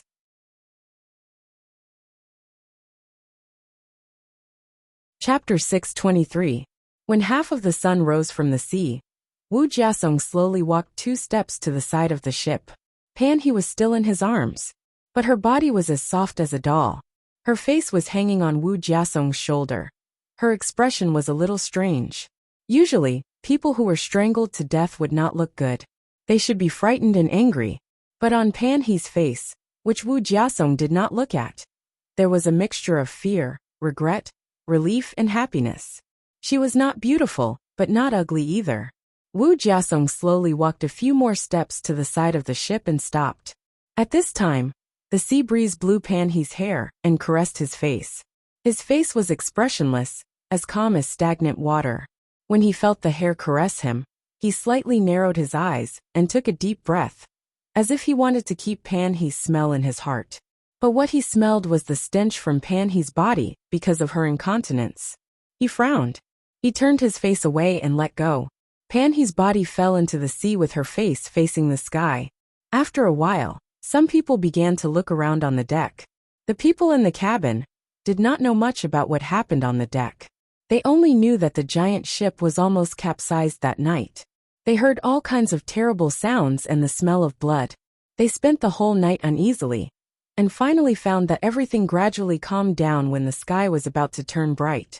Then Liu Baishui went to the cabin to calm people down, and everyone finally felt a little relieved. But these people did not know that for others, It was just the beginning. Wu Jiasong stood quietly on the side of the ship for a while. When the sun completely rose from the sea, he turned around and walked to the third floor of the ship. The third floor was where Li Yunxin and Lu Baishui lived. But Li Yunxin only stayed in his room for a while on the day of boarding, and then changed his appearance and went to the bottom of the cabin. But Wu Jiasong was familiar with the way, as if he had been observing for a long time. When he walked to the door of Li Yunxin's room, he found that the door was unlocked. Without hesitation, he reached out and gently pushed it open. He saw Li Yunxin standing on the carpet in the room, with a piece of paper floating in front of him. A few rays of morning light shone in through the window and enveloped him. He could even see the fine dust particles flying in the light. Separated by a single door, it was like two different worlds. Outside, there was the cold morning wind and the sound of waves. Inside the house, it was as warm as a spring day. It was so quiet that one could hear the rustling of clothes. Wu Jiasong took a step inside and closed the door behind him. He stood there quietly without making a sound. Seeing Li Yunxin stare at the painting for a while, he reached out and added a few more strokes. He then called out to him, "Great shopkeeper Wu, sit." Wu Jiasong said in a deep voice, "In the name of the Dragon King, I dare not." Li Yunxin still did not raise his head. He gave a non-committal grunt. After a while he said casually, "Well, have you vented your anger? I will never be able to repay Dragon King's kindness in this lifetime." Wu Jiasong slowly raised his hand and bowed deeply to the ground. "Thank you, Dragon King, for killing Xiesheng for me." "Haha, killing. That's a good word. As for kindness, there are many ways to repay it. It just depends on whether you want to or not." Li Yunxin smiled and shook his head. He glanced at him. "Where's Panhe?" "Dead. Dead. MHM." Li Yunxin responded and continued to focus on his painting. The room was silent for a while. Wu Jiasong let out a light breath. According to Panhe, the Freemasons' base she knows is in Ding County's Sioux Clan Gathering under Baishan Road. There's a quarry 3 li away from the Sioux Clan Gathering. The nest is there. That's not an ordinary gathering place for the outer members of the Freemasons. There's a new elder overseeing it. Recently, the new elder of the Freemasons has been preaching there. He's preaching the teachings of Daotong and Kenzo. He doesn't refuse anyone, saying he wants to inherit the orthodox Taoism. But at the same time, he's doing other secretive things. Panhe doesn't know much, but it's related to grenades, gunpowder, and the flying dragon spear. Panhe knows of another 24 such bases. But there should be more. I'll draw a map later and present it to Dragon King. After saying this, he put his hands down and fell silent. Li Yunxin added 2 final strokes to the painting and placed the brush in the air. He grabbed at the side and pulled out a white cloth. He slowly wiped his hands and paced around the room. He looked at Wu Jiasong. "Great shopkeeper Wu, I killed someone that both the Freemasons and Mu Nanju wanted for you. But you only gave me this little information. The strength of your gratitude, TSK, isn't enough." Wu Jiasong shook his head slightly. Dragon King must be joking. How can a person like me let Dragon King kill people to vent his anger? If Dragon King wants to kill people, he'll naturally kill them. I'm not telling Dragon King these things to repay his kindness. I know that my life is in the hands of Dragon King, and I'm on the vast sea. Dragon King can help me be reborn, or he can seize my soul and scatter it to get what he wants. I'm only telling you this to save my life. Li Yunxin stopped in front of him. He looked him up and down for a while and finally laughed. "You people from Mu Nanju, although your style of doing things is annoying, it's true that you're smart. You're much better than those idiots from the Freemasons." Then continue. "Who is the master of Mu Nanju? I'll ask this question only once." When he said this with a smile, it reminded Wu Jiasong of what he said to Xiesheng. "I'll say 1. I'll say 2. I'll say 3. Even more unforgettable was the scene of Xiesheng being brutally tortured to death. Wu Jiasong only hesitated for a moment. He said, "As far as I know, the master of Mu Nanju is also called Taoist Clearwater. His other identity is the reincarnation of the art saint." Li Yunxin paused for a moment then smiled. "I thought you'd ask me to spend some effort." "Smart man." But the reincarnation of the art saint. Li Yunxin looked at him. Is it the art saint or the reincarnation of the art saint? There was a big difference between the two. The art saint was naturally that art saint. But if he was reincarnated, after a person reincarnated, his temperament, and even his gender could change drastically. He would no longer be that person, but a completely new person. If he was really the reincarnation of the art saint, he would certainly have a way to keep many things from the past. But just look at Yu Meng. He still remembered that he was the sword saint, and could subdue the glazed sword heart of his previous life. But he was no longer the calm and tranquil saint of the past. He even wanted to live in seclusion with his beauty under such circumstances. As far as I know, it's a reincarnation, Wu Jiasong said. Li Yunxin nodded and slowly walked away, dropping the handkerchief with which he wiped his hands. The white handkerchief disappeared into the void. The rest, Wu Jiasong said. I can't. Li Yunxin gently raised his hand to interrupt him. Forget it. I don't need you to say anything else. I just wanted to confirm my guess. If you say too much, you will die when you go back. Wu Jiasong was stunned. Li Yunxin seemed to be able to see his expression. You're not a beauty. Why should I bring you with me? I wanted to kill Xiesheng. Well, I wanted to let you vent your anger. I wanted to see if you knew how to repay a favor, and if you could help me get some information from Pan He. But you did it. I admire you. So you still have to go back alive. Go tell the owner of Southernwood House. At this point, Li Yunxin walked back to the painting suspended in the void and pointed at it with his finger. I've painted Xiesheng's spirit into this painting. His memory and will are all preserved. But, he glanced at the painting and laughed. There's also a mermaid in this painting. He died quickly at night. It only took a moment. Now that he can't die, he has to experience everything with a clear mind. He has to experience it for as long as I want him to. But this guy's mouth is harder than I thought. He didn't say anything for 2 to 4 hours. But he was going crazy. I had to help him repaint it when his spirit was about to collapse, so he could continue to experience it. You know, this kind of thing is very troublesome. Li Yunxin spread his hands. So I hope you can tell your art saint.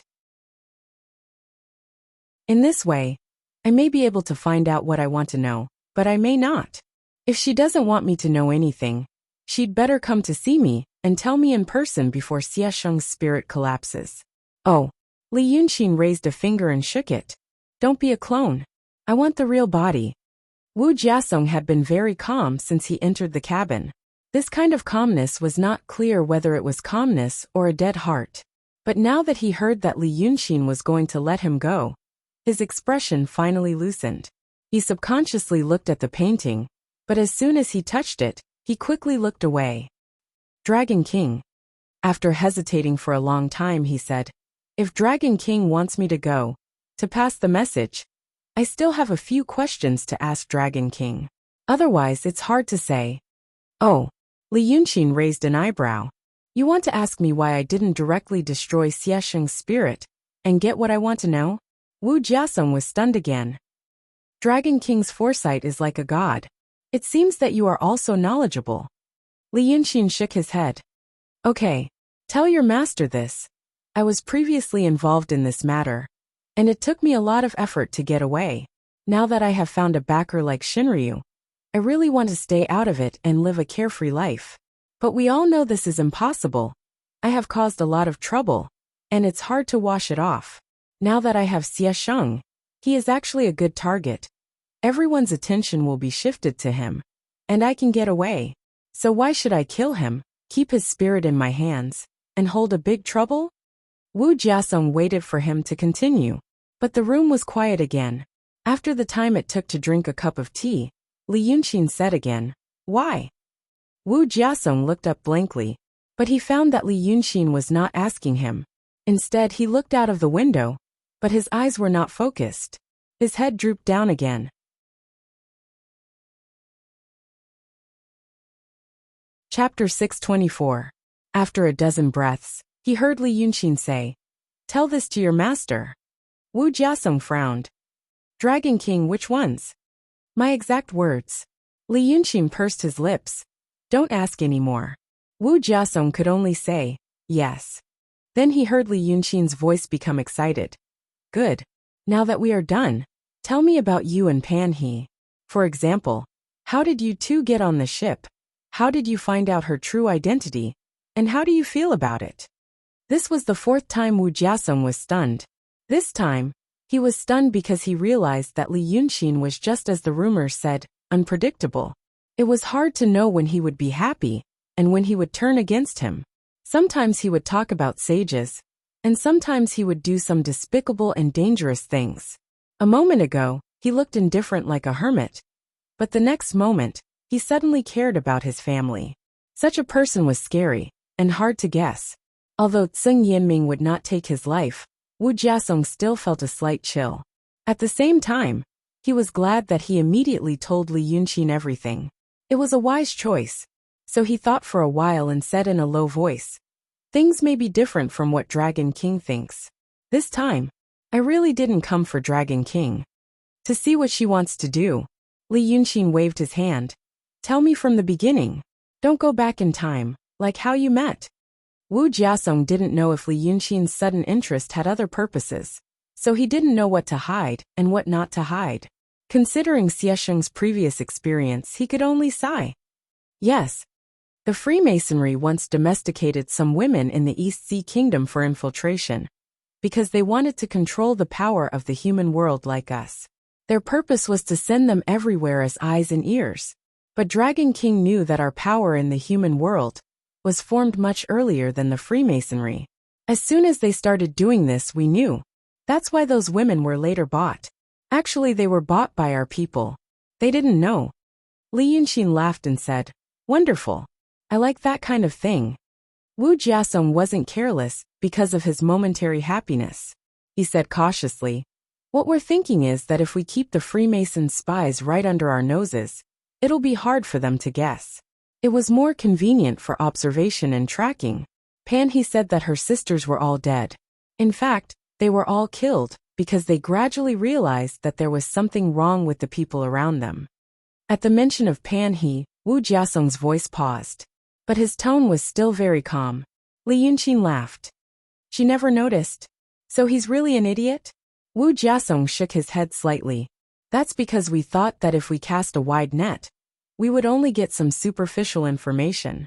Thus, they decided to groom a high-ranking official. Pan He was chosen. Therefore, those women were all killed, and some people who posed further obstacles to her were eliminated. Finally, she was made the ruler of Donghai. Li Yunqin laughed again. In the end, you found out last night that you gave your wife to someone else. Wu Jiasong was silent for a while. She's done what she did last night many times before. This time, it was Li Yunqin's turn to be silent for a while. Wow. Wu Jiasong coughed softly. Li Yunqin shook his head. Ha. It's really not easy for you to be the manager. It's really painful to treat her as your wife and see her seducing others with her body. Wu Jiasong said in a low voice. But if she's just a spy, I think she's a spy who has feelings for me. It's not unbearable. Li Yunqin nodded. Then this time, she has no feelings for me. Wu Jiasong took a deep breath. Then I don't have to have feelings for her. Tsk. You guys love and hate each other. Li Yunqin looked at Wu Jiasong's expression with interest. And then, continue. Wu Jiasong moved his feet slightly. Soon he suppressed his previous emotions. This time, the Freemasonry got the news first. The news came in a hurry. She and I were in Whitewater Town, and she suddenly said she wanted to go to the East Sea chain. I didn't have time to spread the news, so I could only follow her on the ship and act according to the situation. I didn't know until I got on the ship that she was following Xiesheng this time. Dragon King should know how important Xiesheng is. I can decide other things by myself. But about Xiesheng, I could only follow her and wait and see. Wu Jiasong let out a sigh. This is the beginning and the end of the matter. Oh, Li Yunqin drawled and nodded. He looked him up and down again, and suddenly asked, But Pan, he always thought you were an ordinary person. How strong are your martial arts to be able to hide around her for so long? Wu Jiasong's voice sank. I'm sorry to make Dragon King laugh. All the martial arts in the world are originally derived from shallow Taoism. Therefore, when martial arts are cultivated to the peak, they will slowly enter the Taoism through martial arts. I'm not talented, but I can be considered to have entered the Taoism through martial arts. Li Yunxin nodded with understanding. Then I'll tell you one thing. You'd better not be the shopkeeper of the East Sea Kingdom. He looked at Wu Jiasong, who frowned slightly in surprise. It's a good thing to enter the Taoism through martial arts.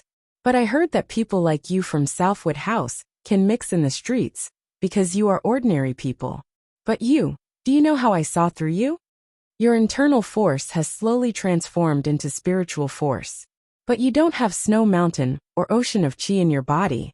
If one day the spiritual force in your body is full to a certain extent, you will explode. To use the term, it's Qigong deviation. So now in the eyes of people like me, you are like a flame in the dark.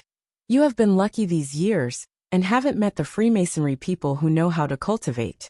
Otherwise, you would have been seen through. Wu Jiasong was stunned. Li Yunxin smiled slightly. So it's hard for you to be a shopkeeper. This time, you lost your real prince. Do you want to jump ship and work for me? Wu Jiasong's expression turned serious. Dragon King, don't say such things again. My master has given me a new life. I am. Humph. Li Yunxin snorted. Look at your body now. I'm the one who gave you a new life. Didn't you feel good selling your master just now? Wu Jiasong said no more. He was afraid of angering the Dragon King in front of him. He looked down at the floor for a while, and then heard Li Yunxin take a few steps forward. Let's talk about the Dragon King on the sea. Since you are the shopkeeper of the East Sea Kingdom, you must know what the Dragon Sun on the sea is. Wu Jiasong still didn't hesitate. He only thought for a while, as if he was organizing his words. Then he said, replying to the Dragon King, I don't know much about the Dragon King on the sea, but I have heard a rumor. But this rumor has no basis. I don't really believe it. Dragon King, forgive me for speaking nonsense, I will say it now. Li Yunxin glared at him. Don't be long-winded. Yes. Wu Jiasong slightly lowered his voice. There is a rumor that the Dragon Sun on the sea is indeed the son of Shinryu, and he was born by the ancestral dragon. The ancestral dragon? This is the rumor that even I find hard to believe. It says that before Shinryu was born, there was actually the ancestral dragon. Shinryu was born by the ancestral dragon. The Dragon King is the dragon son who was in theft by Shinryu on land. And the Dragon King on the sea is the dragon son who was in theft by the ancestral dragon on the sea. Li Yunxin frowned. After thinking for a while he muttered something. But Wu Jiasong couldn't hear what he was talking about. Who did you hear this from? It was a coincidence. Wu Jiasong frowned and thought for a while. It was a few years ago. I was still young then. I heard this rumor. Before that, none of my ancestors had heard of it. They only said that someone died, but came back to life. They said that his soul was taken by the king of hell, and went to the underworld to meet the judge. The judge said that his life wasn't meant to end, and that he should enjoy wealth. So he came back to life. That person said that he met the ancestral dragon in the underworld. The ancestral dragon gave him immortal arts, and asked him to return to the world. Then he did some divination. Later on, there was a famine in that area, and that person was hot-headed, and led his people to rebel. He said that the ancestral dragon told him to return to the world and enjoy wealth, and that he must become the emperor. Just like that, there were more people gathered, and the rumor spread. But it was quickly destroyed, and that person died. Li Yunxin listened quietly and looked at him. You think he made it up? Wu Jiasong was stunned. I've never heard of it before. But there is indeed the dragon son of the sea. Li Yunxin smiled. What you told me is the rumor you heard. Let me guess. So you didn't say anything about the Dragon King of the sea in Nanmaju. So you were afraid that I would be angry. So you quickly made up such a rumor to make up for it? Wu Jiasong's expression changed slightly. Dragon King, I just told you what I know. That's strange. You're the manager of the East Sea Kingdom, and you have many eyes and ears.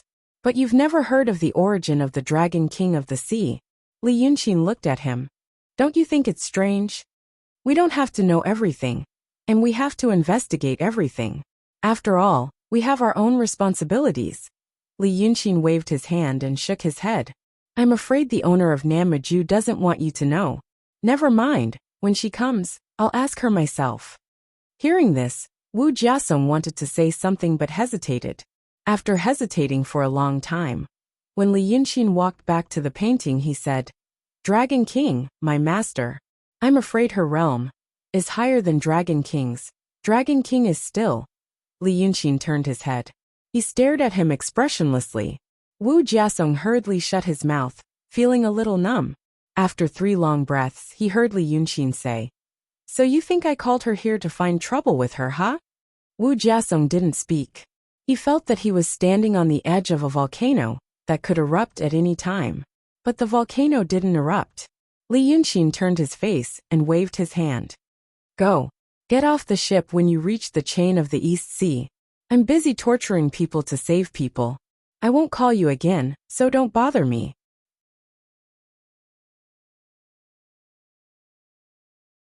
Chapter 625. The huge ship was still sailing on the sea, about to reach the chain of the Eastern Sea. But at this point, it could only take the first step on the journey of thousands of miles. A person who wanted to go out for a walk walked out of his house. The ocean was so vast. Although it had sailed for more than 10 days, it was still very far away from the legendary Dragon Island, the border of the Eastern Sea, the boundary between the water and the weak water. 96. I lost 96 generals in a row. When he roared, the entire palace trembled slightly. People said, When you stamp your feet, the ground will tremble. This saying was used to describe him. When he roared, the entire space was indeed trembling, as if he was the embodiment of this space. The hall was dark, deep, and empty. There was only a dragon throne facing the south. The tall walls were decorated with murals. The style of the lines in the murals was also very special. Some lines were simple and sharp, as if they were pursuing a kind of power, concise beauty. But some lines were complex and gorgeous, as if they were pursuing another kind of indescribable beauty. These lines were mixed together to form a huge mural, showing an incomprehensible scene. The simple and sharp lines outlined many grand and majestic buildings, and the buildings were shrouded in clouds woven by complex and gorgeous lines, only revealing the eaves of the roof and the grand and tall bodies. In between these buildings, there were also flowers and grass, as well as all kinds of birds and beasts. The painter seemed to want to use the majesty of the tall buildings to form a sharp contrast with these gorgeous and agile beasts, to express some kind of strong feeling that was hard for people to understand now. But it should not have been successful. In many people's opinion, the painting was too full. Not only did it not show vitality, but because of the huge size and the darkness of the palace, it seemed to be full of pressure, making people feel depressed. But at this time, with the anger of the people in the palace, it complemented each other. I personally appeared and caught that demon. I told you to watch carefully. And now you tell me that he swallowed another 3. He stood on the high platform with the dragon throne and roared angrily. What do I need you for? Below the high platform, there was a group of officials lying on the ground. However, these officials all had different appearances. They were all tall, short, fat, and thin. There were some tall ones. As long as they stood up, they would touch the roof of the hall. It was a roof that could only be reached by a dozen people standing together. There was a big one that was as big as a hill, that filled up half of the hall. Every breath felt like a gust of wind. There were also some that were as small as the belly of a finger, and there were long strips that coiled all the way out of the hall. There were also some translucent wandering souls covered in seaweed, barnacles, and other parasites. It was hard to tell that they were humanoid. All these oddly shaped things lowered their heads in fear of the anger of the people on the stage, not daring to make a sound. The person on the stage, the Mr. Shui Yu, whom Li Yunqin had met on the deck of the Taowu, paced around angrily for another 2 steps before pointing at the group of people. General Jinlang, speak. What happened? The person called General Jinlang was a short and fat man who looked like a human, but his eyes were not on his face. Instead, they were on the top of his head. He hurriedly lowered his head even more, but his eyes were looking straight at the stage. Lord Donghai, please calm down. Lord Donghai, please calm down. After saying these two sentences in fear and trepidation, his tone changed. But I have no other choice. The guy that Lord Donghai captured is at the peak of the true state. He has several treasures. Lord Donghai asked me to give him a hard time. But as soon as I opened the door, that guy rushed over and swallowed 3 generals. If I didn't run fast, I wouldn't be able to reply here. Lord Donghai, even you can't take away his magic treasures, let alone us. Mr. Shuiyu, Lord Donghai, Dragon King of the Eastern Sea, widened his eyes. What? You haven't subdued him yet? What about now? Where is he now? General Jinlang said. Except for Lord Donghai, who can subdue him? He is still wandering in the prison. I have already ordered people to withdraw. I think he won't be able to break the inhibition of the water prison in a short time. Why didn't you say so earlier? Dragon King of the Eastern Sea raised his finger and pointed at him. You. After shouting a few times, he suddenly flicked his sleeve. Forget it. You guys. As he sighed, the demons in the hall seemed to be slightly relieved. They knew that the storm that came quickly this time also dispersed as quickly as usual. This Dragon King of the Eastern Sea sighed again. Then he pointed to the west side of the hall. Let's not talk about this first. General of 100 Transformations, go and invite Lady Mingyue here.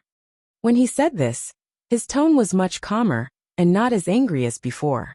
So as soon as he said this, there was immediately a cry in the hall. Lord Donghai, please spare my life. This cry could be said to be mournful and melancholy, lingering in the hall. But the voice itself seemed to be blown out by a flattened trumpet, extremely unpleasant to the ears. Looking at the General of 100 Transformations, he was a fair-skinned man with 4 arms. At this time, he stood up from the ground and was extremely terrified. Lord Donghai, last time she asked me to call Lady Mingyue, but I was cut off by Lady Mingyue. Yesterday, she asked me to go, and I was left with another arm. At this point, the color of his face changed. It was not an analogy, but it really changed from white to dark blue, as if he was extremely depressed. Lady Mingyue also said that if I call her Lady Mingyue again, she will cut off both my arms. If I bother her again, she will cut off my head. Now Lord Donghai asked me to call her Lady Mingyue, and also asked me to summon her. Won't I die? Lord Donghai, please spare my life. Why don't you ask General Jinlang to atone for his crime? This Lady Mingyue seemed to be a terrible and ruthless character. As soon as the General of 100 Transformations said this, General Jinlang immediately jumped up. Lord, I will go to the water prison and meet that Lord Tongtian again. Aya, why don't we ask General Kuhi to go? As soon as he said this, there were demons shouting again. In a short while, the hall turned from silence to noise, almost tearing the roof off the hall. Lord Donghai stared at the farce with his eyes wide open. He wanted to scold them several times, but he couldn't. It was as if even he knew how difficult Lady Mingyue was to deal with. He stood there for a while full of anger. Finally he snorted. Useless. All of you are useless. What's the use of you? I will go myself. With a flick of his sleeve he walked out angrily.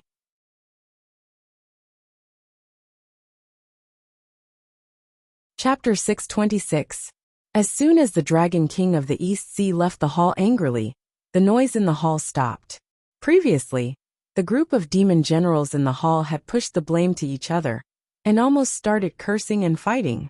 At this point, however, the anger on all the strange faces had disappeared, and had been replaced by a strange and mysterious excitement. It was like the expression on Li Yunxin's face when he asked Wu Jiasong about his relationship with Pan, he on the ship far away. They stood up from the ground and remained silent for a while. General Jinlang lowered his voice and said, Let's open. I'll be the banker today. I bet that the Lord will be scolded again. When he comes back, he will bet at least 3 treasures. The 100 Transformations General had previously pushed the fatal task to General Jinlang, but now he didn't have any grudges. He immediately shouted, Hey! No way! I see that the Lord and Lady Mingyue are getting better and better. I bet that he will be scolded again today, but he will be scolded. At this point, He smiled mischievously and looked around. Still so happy? He laughed loudly. Many of the demon generals in the hall laughed along with him. The atmosphere inside and outside the hall was full of joy. The 100 Transformations General stretched out his hand. Come, come, come, collect the money, collect the money. When the demons greeted the Lord of the East Sea, they showed their true human forms. The appearance of the demons after they transformed into humans. This was to show their respect to the Lord and not to hide their human forms. But now that Lord Donghai had left the hall, they all transformed into the size of ordinary people. And they still looked like normal people. If Li Yunxin, who had seen the world in Tongtian Swamp and Cloud Mountain, saw these demons now, he would be slightly surprised. This was because although the demons on the land had seen more mortals, they were still in strange shapes after turning into humans, and most of their faces were too horrible to look at. But now the appearance of the demons in the hall mostly resembled that of humans. In terms of appearance alone, there was no difference. The demons squeezed and squeezed. Some went to General Jinlong's side to bet, while others went to General Jinlong's side to bet. The wager was nothing else but copper coins. The polished copper coins were all cast by the various countries on the continent. Some were still in use today, while others had long since been abolished. But these demons seemed to treasure it very much. But they also had a lot of gold and silver on their clothes. So it was strange that they loved this thing. The 100 Transformations General used his 4 arms to collect the money. Since he couldn't hold on to them anymore, he shook his body and stretched out the 2 arms that had been chopped off to Lord Donghai. After the group of demons in the hall placed their bets, they called out to the outside of the hall. Immediately, a pointy but neckless little demon ran in. The colonel wasn't afraid to enter the hall. He smiled and stood at the door bowing. What orders do the generals have for me? This lowly one saw His Highness heading towards Lady Minuet's side just now. Should I call this lowly one? As he said this, he smiled mischievously, his gaze falling on the copper coins in the 100 Transformations General's hands. The 100 Transformations General casually tossed 2 to him. Why ask when you already know? Quickly go and take a look. Come back and report back to this general. The colonel reached out to receive it, bowed again, and ran away like a wisp of smoke. This group of extremely daring demon generals continued to shout and gamble in the hall for a while before someone finally talked about something else. The person who spoke had a yellow face and buck teeth, like a piece of rotten wood that had turned into a spirit. Originally, when the demons were bustling with noise, he was silent and seemed to be deeply worried.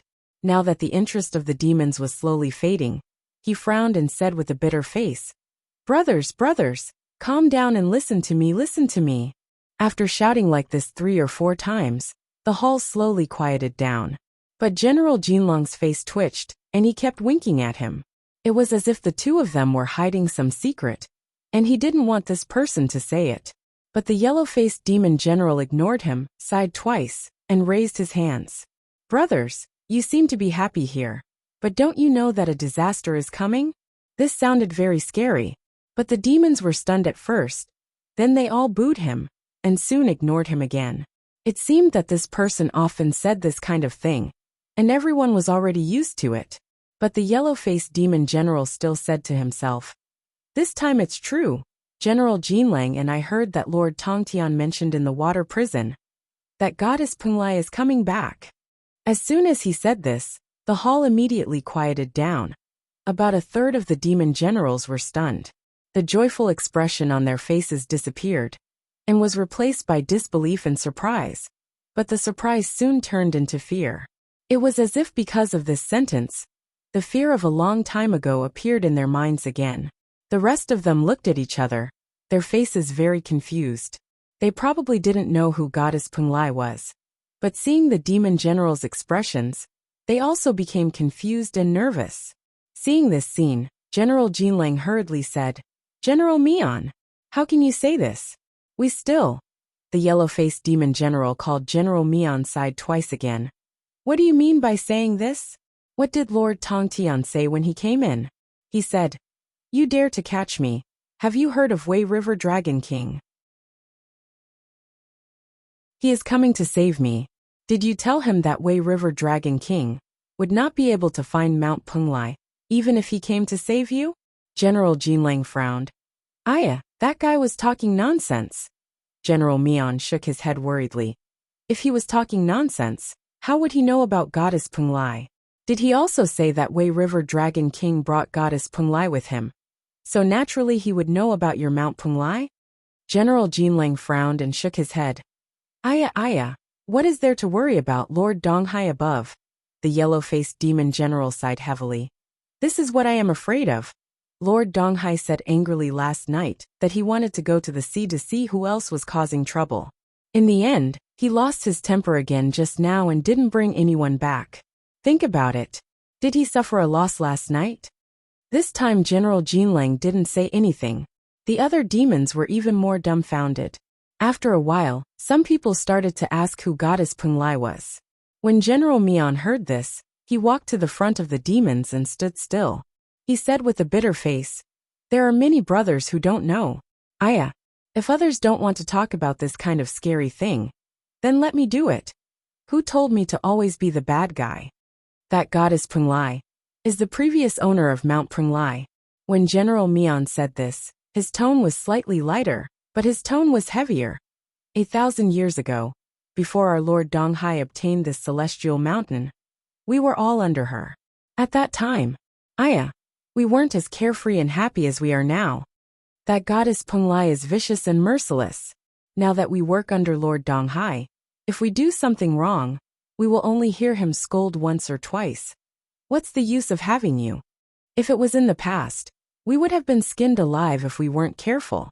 Aya, those of us who survived back then, which one of us didn't live in fear and trepidation every day? His words seemed to have stirred up the fear in the hearts of the demon generals in the hall. General Jinlang saw that the atmosphere wasn't right and hurriedly said, General Mian, don't talk about these scary things.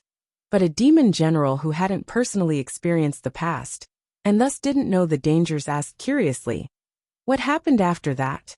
After that? Aya. General Mian sighed and waved his hand as if waving something away.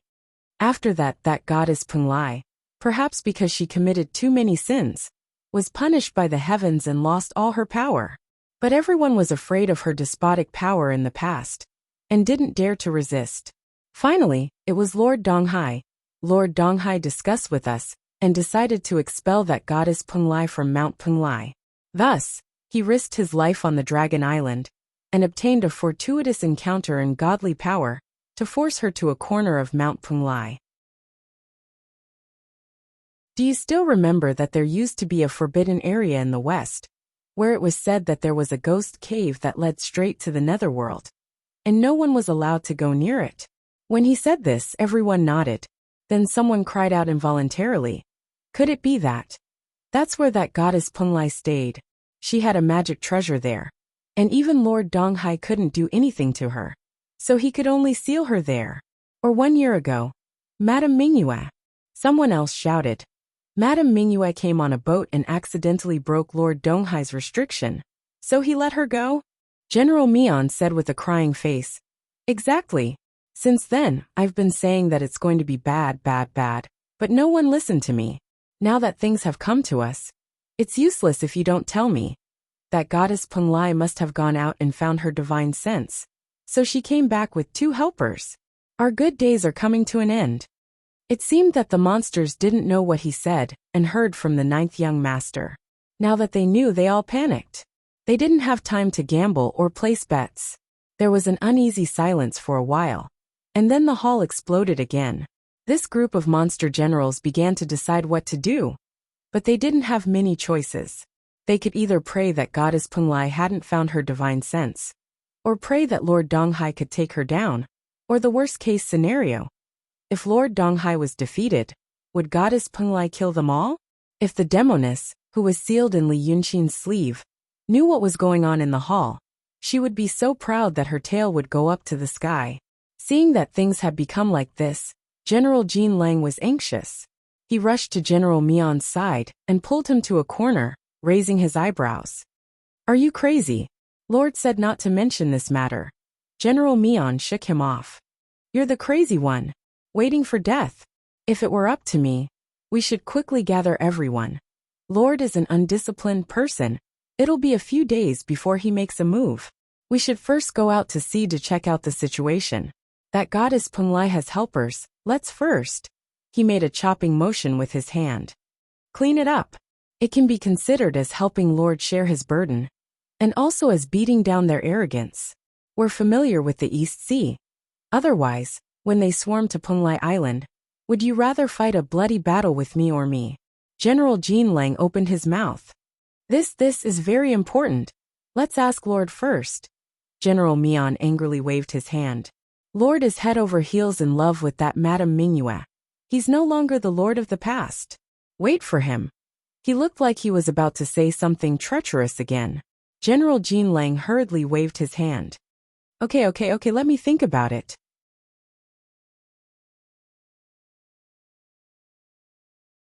Chapter 627. The hall was in a state of chaos. Outside the other hall, it wasn't a comfortable scene either. Compared to the hall where Lord Donghai and the demon generals discussed matters, this palace was more like the style on land.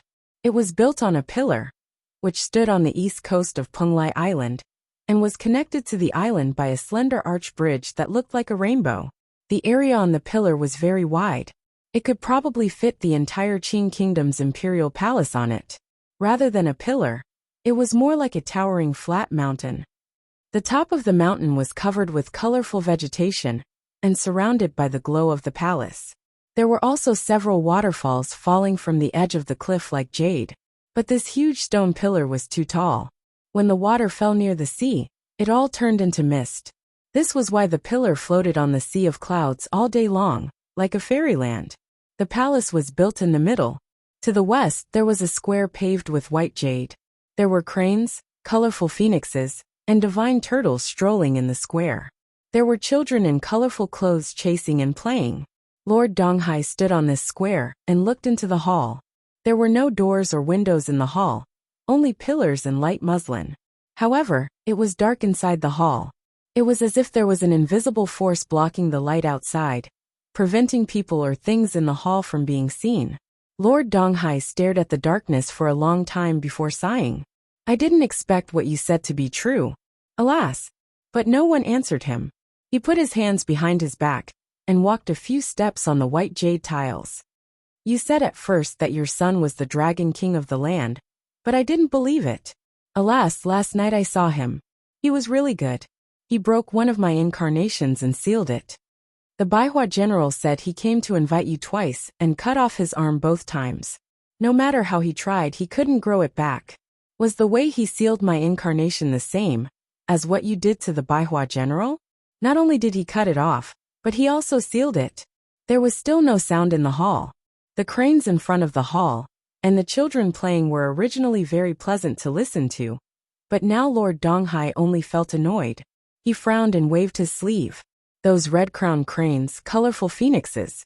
Men and women immediately turned into pieces of paper and floated down from the sky. Thus the world finally quieted down. Your son is going to fight his way to our door. Do you have the guts not to say anything? Humph, Lord of the Eastern Sea said angrily. I've been treating you with courtesy for the past year, and I didn't chop off the 100 Transformations General's arm. The person in the hall finally spoke. It was a pleasant female voice, but it was hard to tell her age. But just by listening to this voice, he felt that it belonged to a beautiful and quiet woman. Lord Donghai was taken aback. After a breath's time he frowned. This octopus. How dare you lie to me? Now that he's here, you're in big trouble. The female voice in the palace continued. It's not too late to regret now. Otherwise, when your immortal mountain and those demon generals are no longer yours, it will be too late to regret. Lord Donghai snorted disdainfully. Regret? Haha. When have I ever regretted anything? You think I'm afraid of him? He's just a kid. But I've heard that those who treat him as a kid don't end up well. The voice in the palace interrupted him. If you didn't treat him as a kid, he wouldn't have chopped off one of your avatars. Lord Donghai, the female voice paused. Why don't you let me go now and avoid this trouble? Lord Donghai's eyes widened. Don't even think about it. Humph.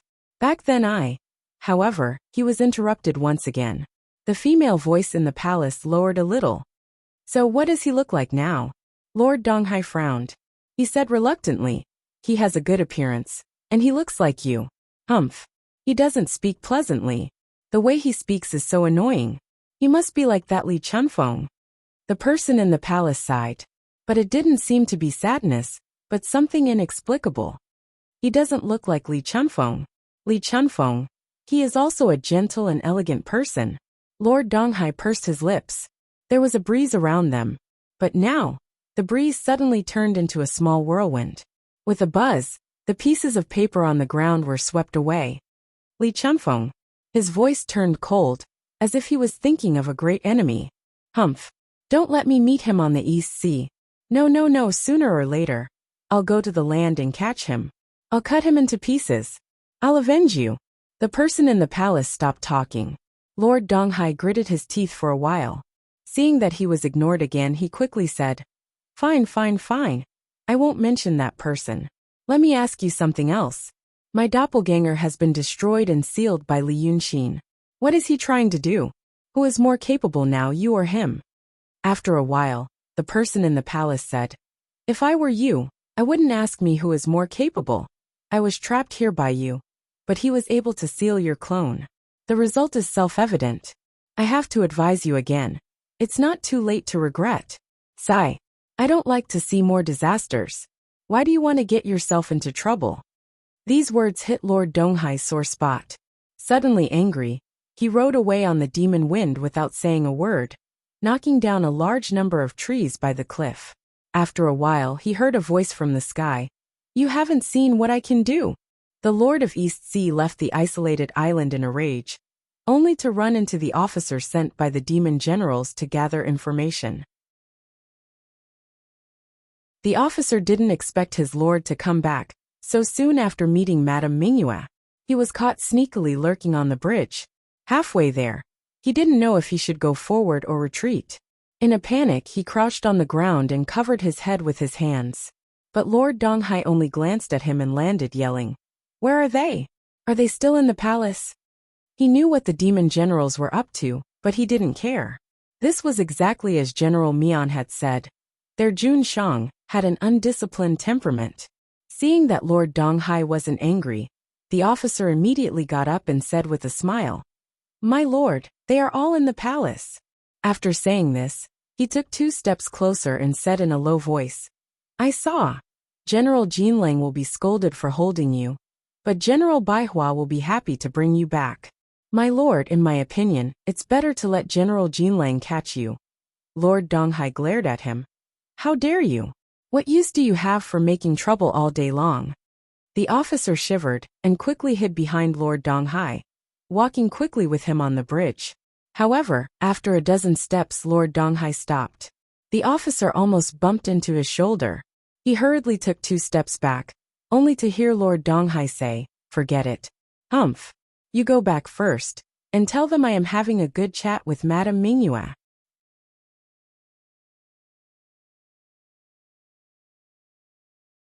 Chapter 628. On hearing this, the captain sprang up, jumped off the bridge, and fell like a stone into the sea. Lord Donghai looked down and then back. In the dense and colorful flowers and trees, cranes chirped and children played again. He snorted. No one knew what he snorted, flicked his sleeves again, and rode a gust of wind to the north of the island. Looking at Mount Punglai from the sky, one would find that it was a relatively regular circle. The slopes were relatively gentle, with a long coast and snow-white beaches. Except for a tall stone pillar in the east, there were only sporadic short pillars protruding out of the sea on the other 4 sides. But the area above these short pillars was roughly the same as the area of Madame Mingyue's residence. There were also plants and buildings on some of them, which seemed to be inhabited. If he rose higher, he would find that Mount Punglai was shrouded in clouds and mist. This layer of clouds and mist was very thin. If he looked from the coast, he wouldn't feel that it was obstructed. But if he looked from the very far sea, he could only see a vast expanse of whiteness in the distance, and couldn't see the trace of the spirit mountain. But he wouldn't feel that there was something hiding in the distance, just that it didn't exist. Li Yunqing knew this kind of experience. It was very similar to the smog in his world when it was not so serious. But the fog around Mount Punglai was not fine dust, but water mist. It took Lord Donghai a quarter of an hour to fly to one of the many short islands in the north. On the way he paused slightly and slowed down. This was what he was used to doing. When he looked at the Mount Punglai that now belonged to him from the sky, he was like a lion patrolling his territory. This gave him a sense of belonging and power. Even compared with things like East Sea Dragon King and Mysterious Realm Monster, there was nothing more comforting and self-confident than owning an island. But maybe there was one. Something happened recently. That was Li Chunfeng. Madame Mingyue rarely mentioned this name. Everything he knew about Li Chunfeng came from the bits and pieces that Lady Mingyue had unwittingly let slip out of her mouth. Although there were few positive comments from those words, Lord Donghai still pieced together the man's image. He should have a good appearance. Even a beautiful lady like Madame Mingyue couldn't deny this fact. He should also have a good character. The Lord of the East Sea felt that he was the kind of person who was unrestrained and unrestrained, but also meticulous when he was gentle. He also had a decent cultivation base. That was a man. However, a man who had entered the profound realm after only a few hundred years of cultivation. However, he didn't look like a cultivator who had abandoned all emotions and desires. On the contrary, he looked like an ordinary mortal. But he had also caused Madame Mingyue's heart to break, because of some kind of deception. This man made Lord Donghai feel uneasy, for he could not seem to find a single aspect in which he could outdo him and despise him. Therefore, this person also made Lord Donghai angry. He wanted to destroy him. However, it was probably difficult for him to meet Li Chunfeng. So this anger, mixed with other emotions, is projected on another. That person was now on the surface of the East Sea. With so many things on his mind, Lord Donghai landed on a small island in the north. This island was not connected to Punglai Island by a bridge, but there was no need to. The slender and beautiful long bridge, where Madame Mingyue lived, was built by Lord Donghai to make the island worthy of her identity. For this reason, he also set up a restriction around the island. Those who were below the true realm couldn't fly in the air, and could only walk on the bridge. But the person who lived on this island was not worthy of Lord Donghai's great efforts. In fact, for Lord Donghai, this person was like a slippery poisonous snake. It made people afraid, and instinctively want to stay away from it. But he had to hold it in his hand in order to hurt his enemy. This guest called himself Huang Guanzi, and claimed to be from the Freemasonry. Lord Donghai descended from the cloud. He saw Huang Guanzi was already standing in the courtyard of the bamboo house where he stayed, waiting for him with one hand behind his back. He looked like a thin man about 40 years old, with a wretched appearance, like a mouse that had gained enlightenment. However, he claimed to be a human, and liked to take care of the two sparse yellow mustaches on his upper lip. Huang Guanzi had the cultivation of the true realm.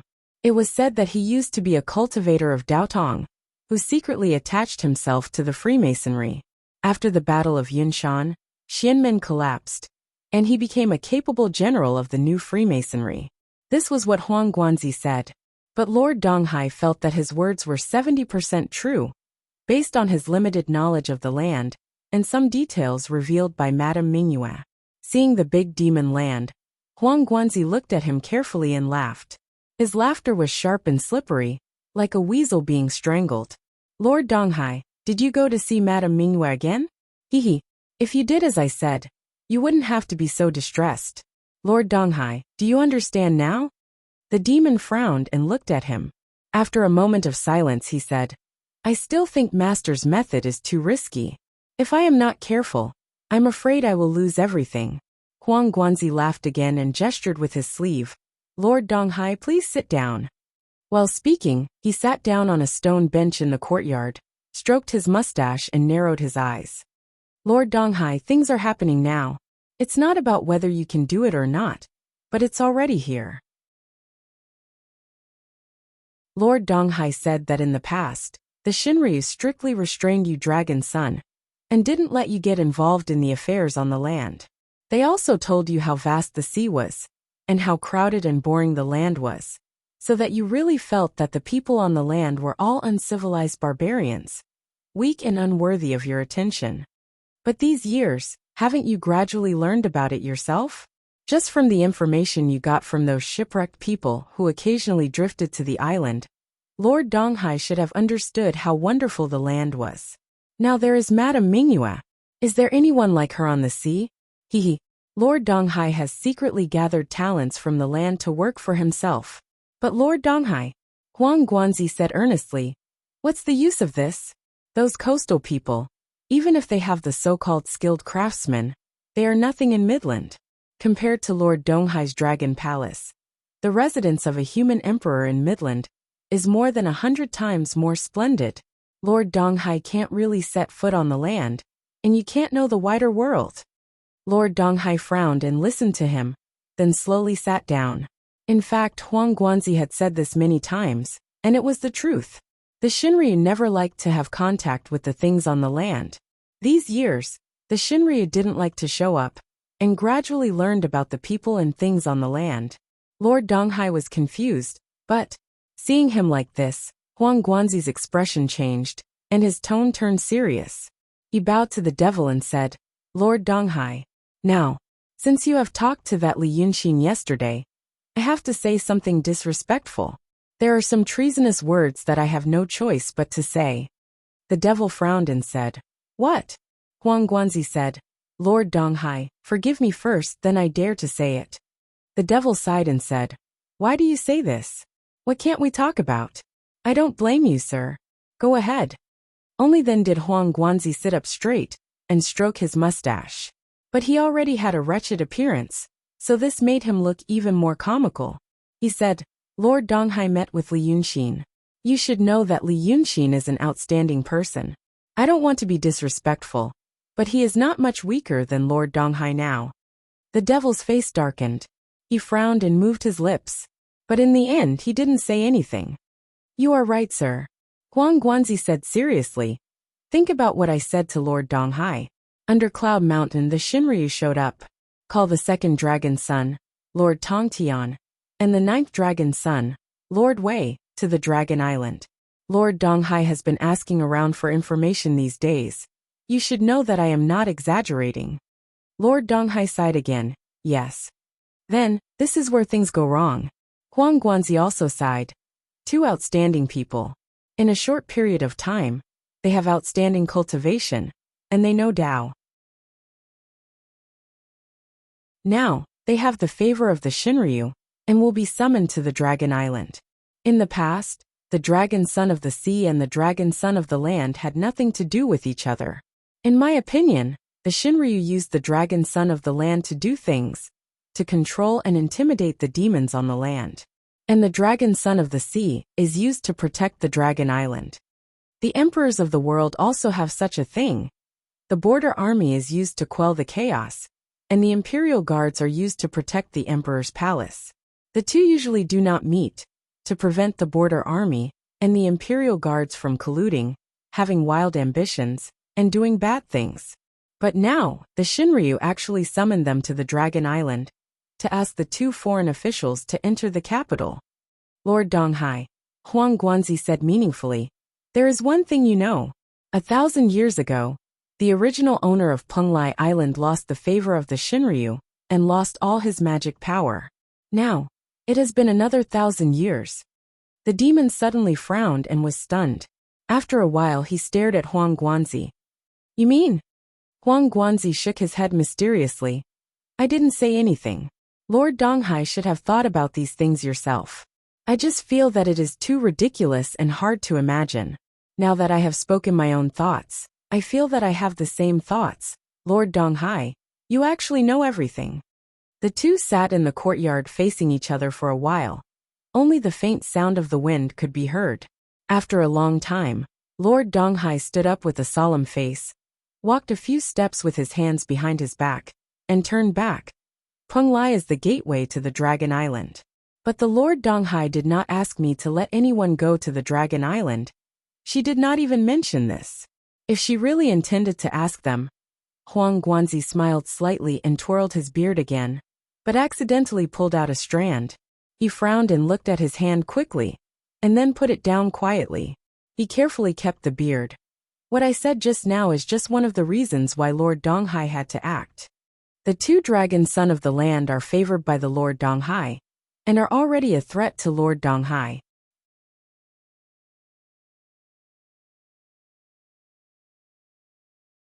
Chapter 629. What the Lord of the Eastern Sea is talking about is the second reason why we have to act. Lord of the East Sea is right. If you want to summon them to the island, why not ask Lord of the East Sea to let them go? Even if she doesn't want you to know about this, she should have given them a secret passage. However, Lord Shinryu is not an outsider. If she really asked them to go to the Dragon Island secretly, because of Lord of the East Sea, wouldn't she be afraid of Lord of the East Sea? That would be a big joke. Lord of the East Sea is majestic. How could he be afraid of his subordinates? Then it can only be because of another thing. Huang Guanzi smiled and pointed at the demon in front of him. She wants to ask Lord of the East Sea to be a door god and a testing stone. Lord of the East Sea will not be happy to let them pass, so there will be a conflict. If you fight, you'll be the last trial. If they are really powerful, they can defeat Lord of the East Sea and go to the Dragon Island. Then Lord will naturally be irreplaceable. If they are not powerful enough and are defeated by Lord of the East Sea, it will mean that Lord of the East Sea is much stronger than them. That meant that the Divine Lord was much stronger than them. Even if the Divine Lord wanted to find a few new favored officials, he would have to spend more time. Lord of the East Sea can use this time to turn the tide. Lord of the East Sea, am I right? The demon was stunned for a while and frowned. Sir, these are all your speculations, Huang Guanzi laughed. This kind of speculation is not uncommon. In fact, this kind of thing is the most common on the land. Lord of the East Sea doesn't understand the countries on the land. The emperors and officials of the dynasties on the land like to play this kind of trick the most. When Jun Shang looked at these things, he felt that they were in the clouds and were all just speculations. But in the eyes of those people, it is no different from telling you in black and white. This is called the way of officialdom, the way of power. Otherwise, Lord of the East Sea, think about it. 1,000 years ago, you suddenly got the favor of Shinryu and owned Mount Punglai. What is the reason? Lord of the East Sea can't figure it out. Maybe there are many similar points at that time, but you just can't see them. 1,000 years ago, Lord of the East Sea was lucky and got everything. Now another 1,000 years, Lord of the East Sea still wants to rely on luck and let things develop? The demon's frown deepened. He only cared about pacing in the hall. After the time it took to brew a cup of tea, he finally said, But, Huang Guanzi sighed. No buts, Jun Shang. The worst-case scenario is that we misunderstood the Divine Lord's intentions. He had killed 2 of her favorite land-based dragon son. But under such circumstances, what could a Divine Lord do? At most, I'll just reprimand you. I've already lost 2 of my best men. Do you really want to lose a third one? But if we're right and you don't make a move, the consequences will be dire. Is Jun Shang willing to use your cultivation and future to gamble on this? Is Lord willing to part with Punglai Island? Huang Guanzi sat on the stone block, his body steady as if it had grown roots. But his tone suddenly deepened. What's more, Jun Shang has another reason. If that Li Yunqin breaks into Punglai Island and takes Lady Mingyue away, Lord Donghai froze. The hesitant look on his face was swept away. He suddenly turned his face and looked fiercely at the Taoist priest from the Freemasonry. Sir, tell me, what should I do? Huang Guanzi slapped his palm fiercely. This is what we want Lord Donghai to be like. Lord Donghai, listen to me. Let's divide this matter into 3 steps. The first step is to eliminate Li Yunqin's henchmen. As far as I know, he brought 2 assistants with him. One of them, Lord Tong Tian, has been captured by Jun Shang. The other one has a mediocre cultivation and is nothing to be afraid of. So Jun Shang has completed the first step. The second step is to take down that Li Yunqin. Huang Guanzi straightened up excitedly. I came to Punglai this time because I have the responsibility of the Freemasonry Society. Although you and I belong to different forces, we have the same goal in this matter. Junshang doesn't want Li Yunxin to appear in Donghai and land on Dragon Island. And we want to capture the culprit who destroyed Yunshan and the Freemasonry. So the second step is to capture him alive. Lord Donghai frowned when he heard this. He's in the mysterious realm. It's already very difficult to kill him. Capturing him alive is easier said than done. Huang Guanzi smiled. Isn't Lord Tongtian in Junshang's hands? Since Shimryu appointed Lord Tongtian to come to Dragon Island, he must be an important person. Although we don't know. But Li Yunxin should know clearly. So he must come to save him. You and I will wait at ease. First we will use that Lady Mingyue, Shang Guanyu as a threat, and then use this Lord Tongtian, the ninth young master, as a threat. We don't need to worry that he won't fall for it. Speaking up to this point, he saw Lord Donghai's hesitant expression, so he smiled again. Don't worry, Junshang. I know what you want to say. As for Li Yunxin, he doesn't care about some people, but he will definitely take care of others. We have fought with him for so long, and suffered many losses. This is one of the few gains we have. Let's send someone to provoke him first. Provoke him into anger, and then lead him to the depths of the East Sea. Junshang once told me that the East Sea is vast, and there are many powerful monsters in the depths that even Junshang can't control. When the time comes, we will send someone to provoke them, and they will definitely fight. Let Li Yunxin fight with those monsters. Take turns to wear them down for a period of time. Whether those monsters are defeated, or Li Yunxin is defeated, it will be a good thing for Junshang. Then we will lead him to the formation we have set up. Lord Donghai frowned in thought, and suddenly interrupted him. Do you know the art of painting, mister? My clone was sealed by Li Yunxin. I heard from Lady Mingyue that the art of painting is very magical. I'm afraid that he has sealed my clone, because he has some unfathomable method. Hearing this, Huang Guanzi laughed. You worry too much, Lord Donghai. Lord Donghai, in my opinion, after Li Yunxin destroyed your clone and sealed it, he must have pretended to study that piece of paper for a long time. In the eyes of others, they only think that he really has some ability, and is really going to do something. Lord Donghai. When the great fiendish demon in front of him heard that, his expression changed. Huang Guanzi noticed the change in his expression, and blinked. Is there anything you haven't told me, Lord Donghai? The demon said with a little embarrassment. You are right, mister. Last night, my clone was destroyed. I was really nervous. I don't know what tricks this guy on the land has that I don't know. So I sent another clone to watch from afar.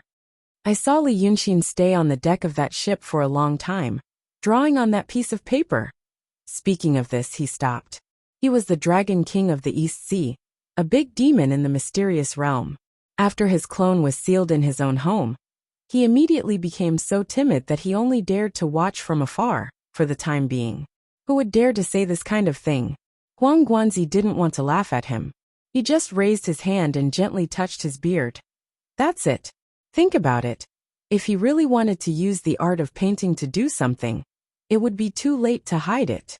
How could he openly show it to others on the East Sea, knowing that this world is one with him? This is clearly a show for Lord Donghai to see. It is to make you not dare to do anything to him for the time being, not to mention the ninth young master. He changed the topic and sneered. A month ago, Li Yunxin succeeded with the art of painting, and I was worried. Now, he thinks he is clever and messes up the spiritual qi in the world, so that mortals can no longer cultivate, and also made the Xianmen fall apart. But he forgot that for people like us, it is only cultivation that has become difficult. Most of the divine abilities that we should have can still be used with some slight adaptations. But his art of painting originally wanted to depict the spiritual qi of all things in the world in detail into the scroll. In the past, although the qi between heaven and earth was unpredictable, it was like the undercurrent above the East Sea. It looked chaotic, but there was always a pattern. Now that he stirred the world, the spiritual qi danced wildly, and it would take tens of thousands of years to calm down. He couldn't use much of his painting skills, especially the more profound ones. He relied on his demon body. And in the end he cut off one of his arms. Seeing that Lord Donghai was still frowning, He knew that he was just talking to his heart's content. But he forgot that this big demon lived on the sea for a long time and didn't care about the land. So he didn't know much about Tao. So he patiently waved his hand in the air. A small pool of water appeared in the void. He blew into the water again, and dense whirlpools appeared on the surface, splashing water everywhere. Lord Donghai, please look. This pool of water is like the qi between heaven and earth in the past. Although there are many whirlpools, and they look chaotic after a long time, we still know how many whirlpools there are, how they spin, and how strong they are. So when we cast spells, we follow the whirlpools. This way, we can move mountains and fill the sea with half the effort. The art of painting is similar. They also observe the number of whirlpools, the direction, and the strength. Then, they use special techniques to simulate these on magic paper. After that, when we use the art of painting, it is like controlling a marionette. We only need to move the things on the magic paper, and the whirlpools in the real world will also be affected. At this point, he put his hand into the water again and stirred it up violently. Lord Donghai, look again. This is the current state of the spiritual qi between heaven and earth. Everything has been messed up by him. We are in the whirlpool, and although it is chaotic, we can occasionally catch up with the tide, and we can still cast spells. But that Li Yunxin uses the art of painting, so he must first simulate the chaotic situation on the magic paper, before he can reverse it, and use it on the pool of water. But now there are no rules, just like how my hand is stirring the water. He can't use it no matter how powerful he is. The reason why I told Lord Donghai not to worry is because of how vast the East Sea is, and how chaotic the spiritual qi is. But now he has shot himself in the foot, so he can only stay on the deck and put on an act for others to see. Huang Guanzi's eyes shone with a fervent light. We have suffered a lot from him. Now, we have finally found out everything about him. With the right time, the right place, and the right people, we must make him pay all the debts he owes in the past. Ha ha ha. How would he know that there is a person like me beside Lord Donghai?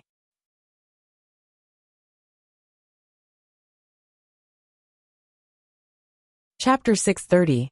Huang Guanzi danced with joy and laughed. This was one of his rare moments of joy. This guy looked funny, and he seemed to know it. Therefore, he always had an inscrutable look, as if he wanted to use his temperament to save his appearance. Although the effect was minimal, it was better than nothing.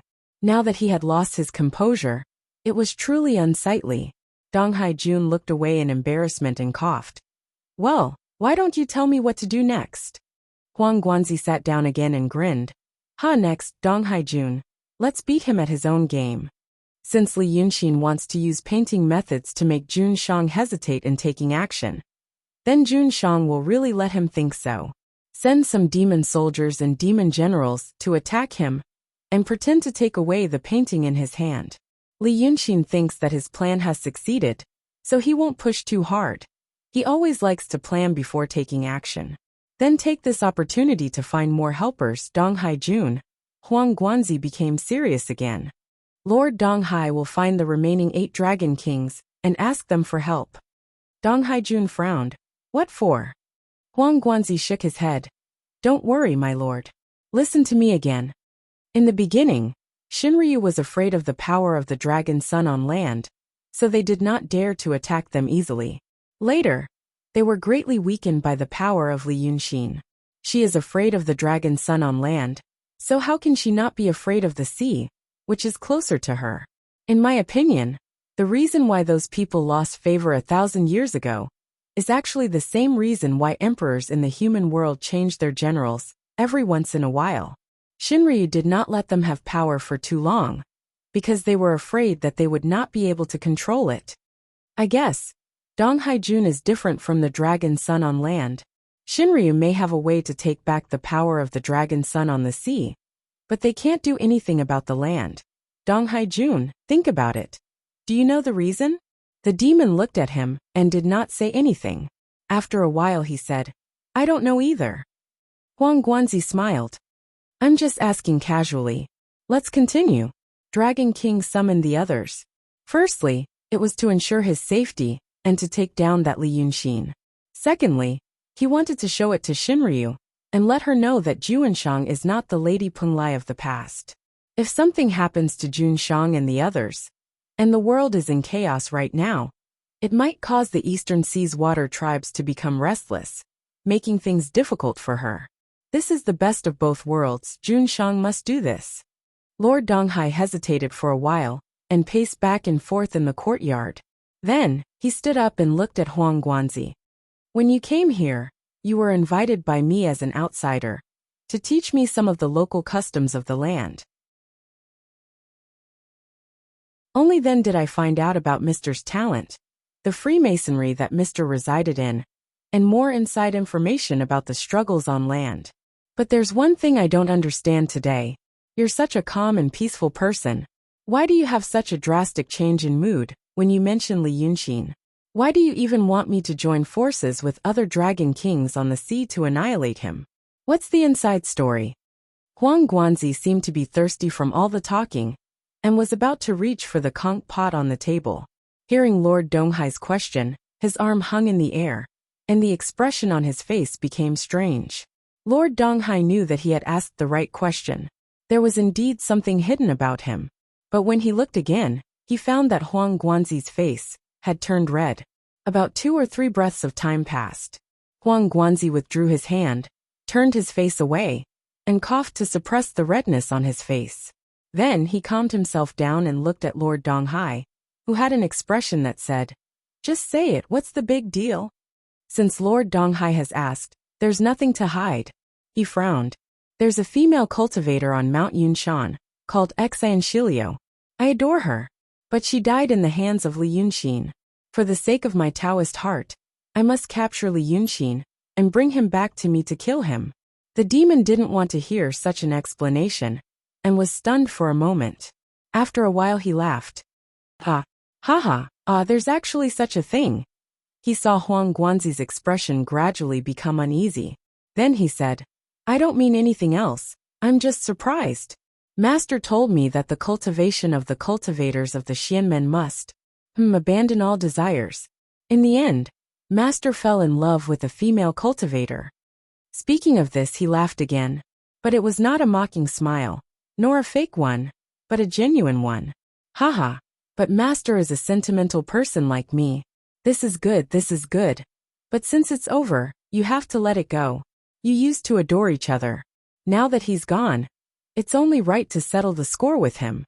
Huang Guanzi coughed lightly. If it weren't for the love tribulation between us, with my talent, I wouldn't be stuck in the true state. This battle is not only related to Lord Donghai, but also to me. Lord Donghai, let's work together and take what we need. There will be many opportunities for cooperation in the future. Lord Donghai sighed and glanced in the direction of Lady Mingyue in the east. I hope so. Li Yunxin shouldn't have come to the East Sea, and he shouldn't have gotten involved in her affairs. After saying this, he cupped his hands. Master, since I've made up my mind, I'll do it immediately. I'll first instruct the generals to prepare the troops, and then act according to the plan. In a few days, I'll come again to finalize our formation strategy. I'll have to trouble Master for the next few days. Huang Guanzi solemnly cupped his hands. Don't worry, Lord Donghai. I'll do my best in this matter. So the big demon nodded and left with the wind. Huang Guanzi stood in the courtyard for a while. After about 10 minutes, Lord Donghai had gone far away, and his divine sense couldn't easily reach here. Only then did he slowly put his hand into his sleeve and took out something. It was none other than a strand of beard that he had accidentally plucked from his lips. He stared at the beard for a while, then reached out to touch his lips, and another 3 or 4 strands fell off. The beard was sparse to begin with, but now it was thicker on one side and thinner on the other, making it even more comical. Huang Guanzi seemed to be angry. He simply pulled left and right, pulling out the beard on both sides. Then he took out a pen and added 2 more strokes to his lips, leaving 2 black marks on them. The black marks quickly changed into 2 new strands of beard. Huang Guanzi touched the 2 strands of beard and drew on his body with the pen, as if he was mending something. When he was done, he let out a sigh of relief and looked to the east for a while. He used to have a wretched appearance. But now his eyes were very melancholy, which made his temperament different. If Lord Donghai was here, he would think that he was missing Xian Shilio, who died because of Li Yunxin.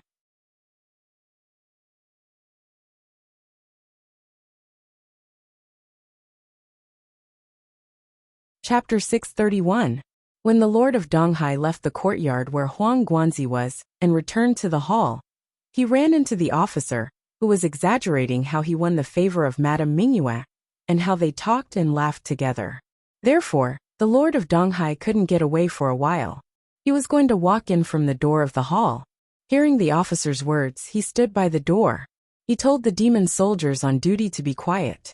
He stood alone in the corridor and turned around.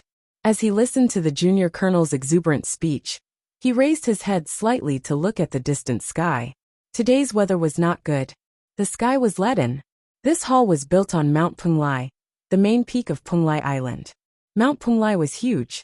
Even the group of palaces made up of this hall, and nearly 100 other palaces and halls only occupied a small part of the peak. There were other mountains on the island, nearly 100 large and small ones.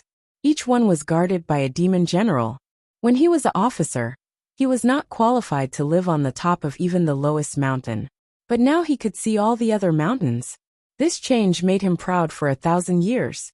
Even now, when he saw the whole Punglai Island again, he was still shocked. Because of this shock, he listened to the officer's words in the hall and slowly clenched his fists. The Lord of Donghai had never set foot on the land, so he didn't know the life of the human world. But there was a certain feeling that should be common to the people on the land. People from humble and poor backgrounds might be more persistent than ordinary people about things that were already in their control.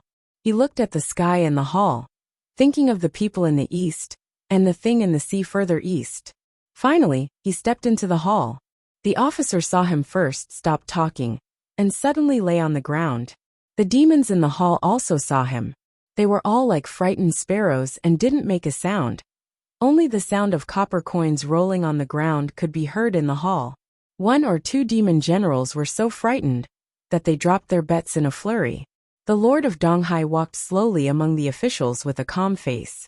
When he walked into the hall, he stopped and looked at the ground. Then he bent down and reached out to pick up the 3 heavenly seal. He weighed them in his hand, glanced at the silent demon generals in the hall, and put the copper coins into his sleeve. "You're using me as a gambling chip for fun." He started walking again and said in a low voice, "You can't not give me a bonus." Everyone was shocked by his first sentence, and felt as if a huge rock was pressing down on their chests. But because of his second sentence they were stunned. After 2 or 3 breaths, they slowly raised their heads and looked at each other in dismay, making sure that they didn't hear wrongly. His eyes widened and his mouth opened wide as he looked at Lord Donghai, who had walked up to the platform and stood in front of the dragon throne. The Dragon King of the Eastern Sea now had a slight smile on his face. They were not mistaken. And he even smiled again. "Have you guys not done a lot of bold things? Now I look like this. Am I that Punglai?" The demons looked at each other again. In the end they came to the same conclusion. The colonel was right. Indeed, Lord Donghai had won Lady Mingyue's favor, and was in a good mood. Some people laughed, and others laughed along with them. General Jin Lang laughed. "My lord, you scared us. I thought that Jun Shang would send them to the sea to peel their scales." Lord Donghai raised his hand. "Rise all of you." After saying this, he took 2 steps on the platform. Looking at the demons in the hall, he smiled and sighed. "Peel their scales. This kind of thing has never happened in the past 1,000 years. Since Punglai was expelled by us, this Punglai Island has been peaceful. Many of you have experienced what happened at that time with me, and also experienced the days under Punglai's rule. Alas, I have been Jun Shang for 1,000 years, but when have I ever forgotten our old friendship?" After he said this, the hall fell silent. General Jin Lang was smiling before, but now his smile quickly disappeared, and he became a little confused. He didn't know why he suddenly said this, but what he said was the truth. Many of the demons in the hall now had higher official positions than this Dragon King of the Eastern Sea, when Goddess Punglai ruled Punglai Island. But in the end, It was not them who won the favor of Shinryu, but Lord Donghai who risked his life to go to the Dragon Island. When Lord Donghai first took charge of Penglai, some people were arrogant and unruly. At that time, he used both carrot and stick, quickly calming these emotions with thunderous means, which led to the stable situation for more than 1,000 years. But in any case, these demon generals had a good life under Lord Donghai's rule. Jun Shang still remembered the old friendship of his comrades in the past. They dared to complain and laugh in the hall because they knew this. But now that it was mentioned again, General Jin Lang shrank his body. Seeing that Lord Donghai also saw their expressions and reactions, the smile on his face gradually disappeared. He said, "I mention this because I have something to say." He paused and said in a deep voice, "Penglai is coming back. You should have all heard about this. But there are 2 other people with her. One, I have already caught back yesterday. He claims to be the 9th young master, Lord Tongtian in Bawei. He dared to call himself Lord, so I asked him. I know that he is indeed a land dragon king, long heir, Lord Tongtian. The other one is called Li Yunxin. It should be the land 9 dragon Chiwen and Lord Wei River." When he said this, the demons in the hall were still a little confused. Lord Donghai shook his head. "You don't know this, but I do. For many years we have been on the East Sea. We feel that the East Sea is vast, and the land is narrow. We don't even care about the demons on the land, and we don't even bother to ask. We are around the world's demon master. How can we care about anything else? But later, we slowly came into contact with some people and things on the land. These years we really want to go to the land. I know more than you do. So I know that there are many powerful people on the land. The Lord Wei River who came with Penglai now is one of them." When he said this, he gradually saw some uneasy looks on the faces of the officials in the hall. Some things were more taboo, even here, even if it was said by Lord Donghai.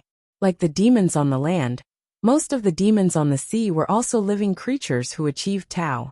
In terms of temperament, they may be wilder than the demons on the land. Because there were very few people on the sea, there were few rules of etiquette and morality. Such demons were unlikely to have any thoughts and think that there is nothing worth caring about on the land. The reason for this was because of the unwritten ban of Shinryu. Although there was no inscription on the tablet, everyone knew that Lord Shinryu didn't like the dragon son on the sea to get involved in the affairs on the land, and she didn't like them to have contact with people and things on the land. In a limited number of conversations with the dragon kings on the sea, the true dragons would definitely express their strong displeasure towards such matters, and their contempt towards the demons on land. Because of her authority, this view gradually took root in people's hearts. As time went on, demons would occasionally come into contact with things from the land, and then they slowly realized that some things were not the same as what Lord Donghai said. Maybe she had some other considerations. But at this moment, Lord Donghai publicly said in the hall, "I really want to go to the land." The demons couldn't help but feel a little nervous. Lord Donghai saw their reaction and was not surprised. He just paused and said in a deep voice, "You all don't want to go back to the days under Penglai, and I won't let her succeed. But now the biggest threat is not her, but the Lord of Wei River beside her. I have here what that person used to do on the land. You can take a look first. Look carefully, and then listen to me." After saying this, he waved his hand and displayed his magical power. A small light spot appeared in front of many demon generals. As long as they touched it and immersed their spiritual mind in it, they could really see what Li Yunxin had done in the past. But this seeing was not seeing, nor was it hearing.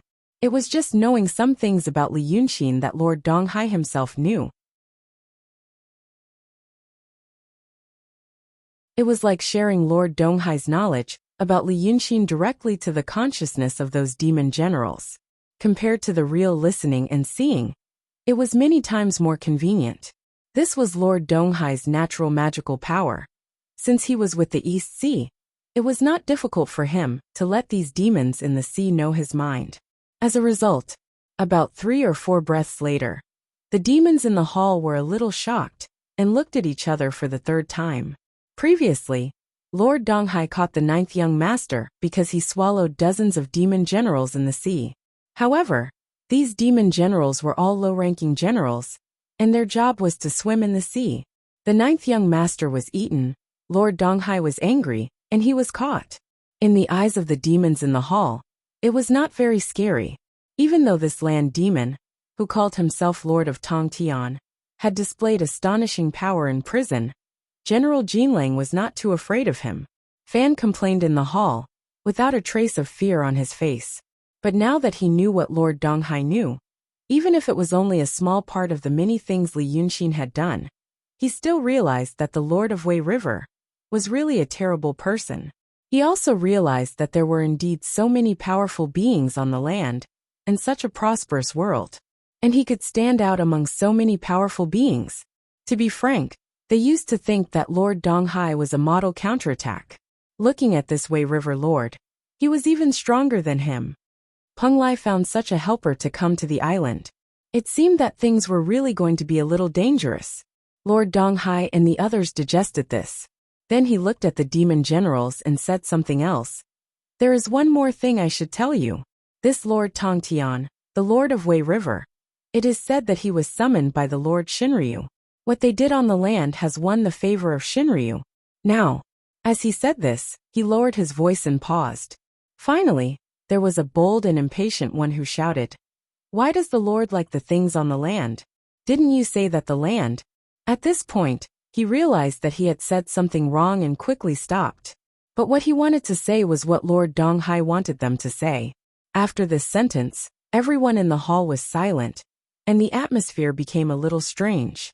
Lord Donghai was still Lord Donghai, the Lord of Donghai that Shinryu had conferred. And the officials were still the officials who stood beside Lord Donghai and respected Shinryu. But now they slowly realized one thing. They were not as favored by Shinryu as they had thought. Shinryu had done many things and admired many people on the land. They used to think that they were the nobles among the demons and the nobles. But now they slowly realized that it might not be the case. Everything was just wishful thinking, or maybe someone wanted them to think so. They just wanted to trap them on the sea. No one dared to say who this person was. No one dared to say whether this was true or not. But their thoughts and consciousness seemed to have turned into a substance, floating in the dark and deep hall. They were absorbed into their bodies and fermented. They were released through their eyes and fermented. This strange silence lasted for a while, and finally, someone broke it. The Baihua general stood up. At this time, the color of his face changed again, turning slightly green and blue. "Lord," he said in a low voice, "we all know what you mean. No matter what the reason is, Donghai is ours. Anyone who wants to attack us must listen to Juanshang's words." At this time, there was a fact that everyone in the hall should know. Peng Lai was the former owner of Peng Lai Island. The Wei River Lord was someone who was favored by the true dragon. Now the two came back together. God knows if it was a coincidence or someone else's intention. And these people didn't seem to be that important in Shinryu's mind. Who knew if they could be replaced? Previously in the courtyard, Huang Guanzi said something to Lord Donghai, which made these thoughts go deep into his heart. Now Lord Donghai slowly transferred these thoughts to the hearts of the demons in the hall. If Li Yunxin knew these things, he would think that Lord Donghai was actually smarter than those guys from Xianmen and the Freemasons. Maybe it was because he was born at the bottom, or maybe he didn't have as much prejudice as those from the land. At least before he did something, he knew to combine the thoughts of his subordinates with his own. With some subtle dissatisfaction, the demons tied their own interests with Lord Donghai's. Then, they fought against the enemy together. The man from the land who was praised by Shinryu at the foot of Mount Cloud, and was summoned to Dragon Island. At this time, Lord Donghai let out a sigh of relief. Then this may be dangerous. But on the bright side, it may be a trial for the immortal Lord. Let's first. As he said this, his expression suddenly changed. After 2 breaths, the demons in the hall also changed their expressions.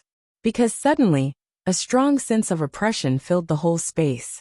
It was as if the air in this gloomy hall had turned into water. No mercury pressing down on everyone's body. Along with this sense of oppression, there was a strong sense of awe. First, a few demon generals couldn't stand it anymore and knelt on the ground. Then Lord Donghai's expression turned cold, and he also knelt on the ground. This time, the group of demons were like wheat that had been blown away by the wind, and they all fell to the ground. Dazzling light gathered in the air, and a majestic and noble figure appeared in the hall. Lord Shinryu's clone had arrived. She glanced around with her bright eyes, and no one could tell whether she was happy or sad. Finally, her eyes stopped on Lord Donghai. She stared at him for 2 breaths and said, "You took down the man from the land. Seal his divine abilities. When the tide falls, throw him into the abyss. No mistakes."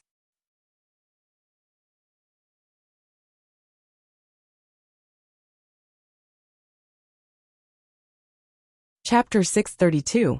This was the first time that Shinryu had appeared in front of the demons. Her brilliant radiance and majestic aura made even the most unruly demon feel a deep sense of fear. When they were talking about the Lord Shinryu in the hall, she was just a symbol. For example, the blazing sun in the sky. It shone brightly and had amazing heat. But when they were so far away from the small demons, they only felt that the power was also far away, and they couldn't feel the real pressure. But now they felt it. After 2 sentences, some demon generals with slightly lower cultivation, the ones guarding outside the hall, had already fainted. The rest didn't even dare to raise their heads. Only the Lord of the East Sea's face was still barely calm. He raised his head slightly and bowed to Shinryu again. "Lord above. Lord, which one do you want?" As soon as he said this, one of the demons in the hall also fainted. It was a taboo to make friends with the people of the land. Now the Lord of the East Sea even asked, "Which one do you want?" Perhaps the Lord of the East Sea also heard what they said in the hall just now. But Shinryu only stayed silent for a while. After 2 extremely unbearable breaths of time, he finally said, "You can hand over whichever one you want." After saying this, she paused again, and her tone became slightly lower. "Lord of the East Sea, you should think carefully about what to do in the Eastern Sea in the near future. Whether you want to listen to me or not, think about it. Don't disappoint me." As soon as she said this, the grand light in the hall quickly disappeared. In just a moment, the hall became dark again, and all the aura disappeared in an instant. If you didn't look at the people crawling on the ground, and those who had fainted, they thought it was a dream. After a while, the demons slowly looked up. They first saw that the roof of the hall had indeed returned to darkness, and then they looked down again. The Lord of the East Sea who saw them had already stood up, frowning in deep thought. At this time, the demons didn't dare to make a sound. It was as if they had returned to the Lord of the East Sea when he was angry. They lowered their heads, crawled on the ground, and didn't speak. Shinryu's appearance in the hall could be said to be instantaneous. But after this sudden appearance, the impassioned atmosphere in the hall quickly calmed down.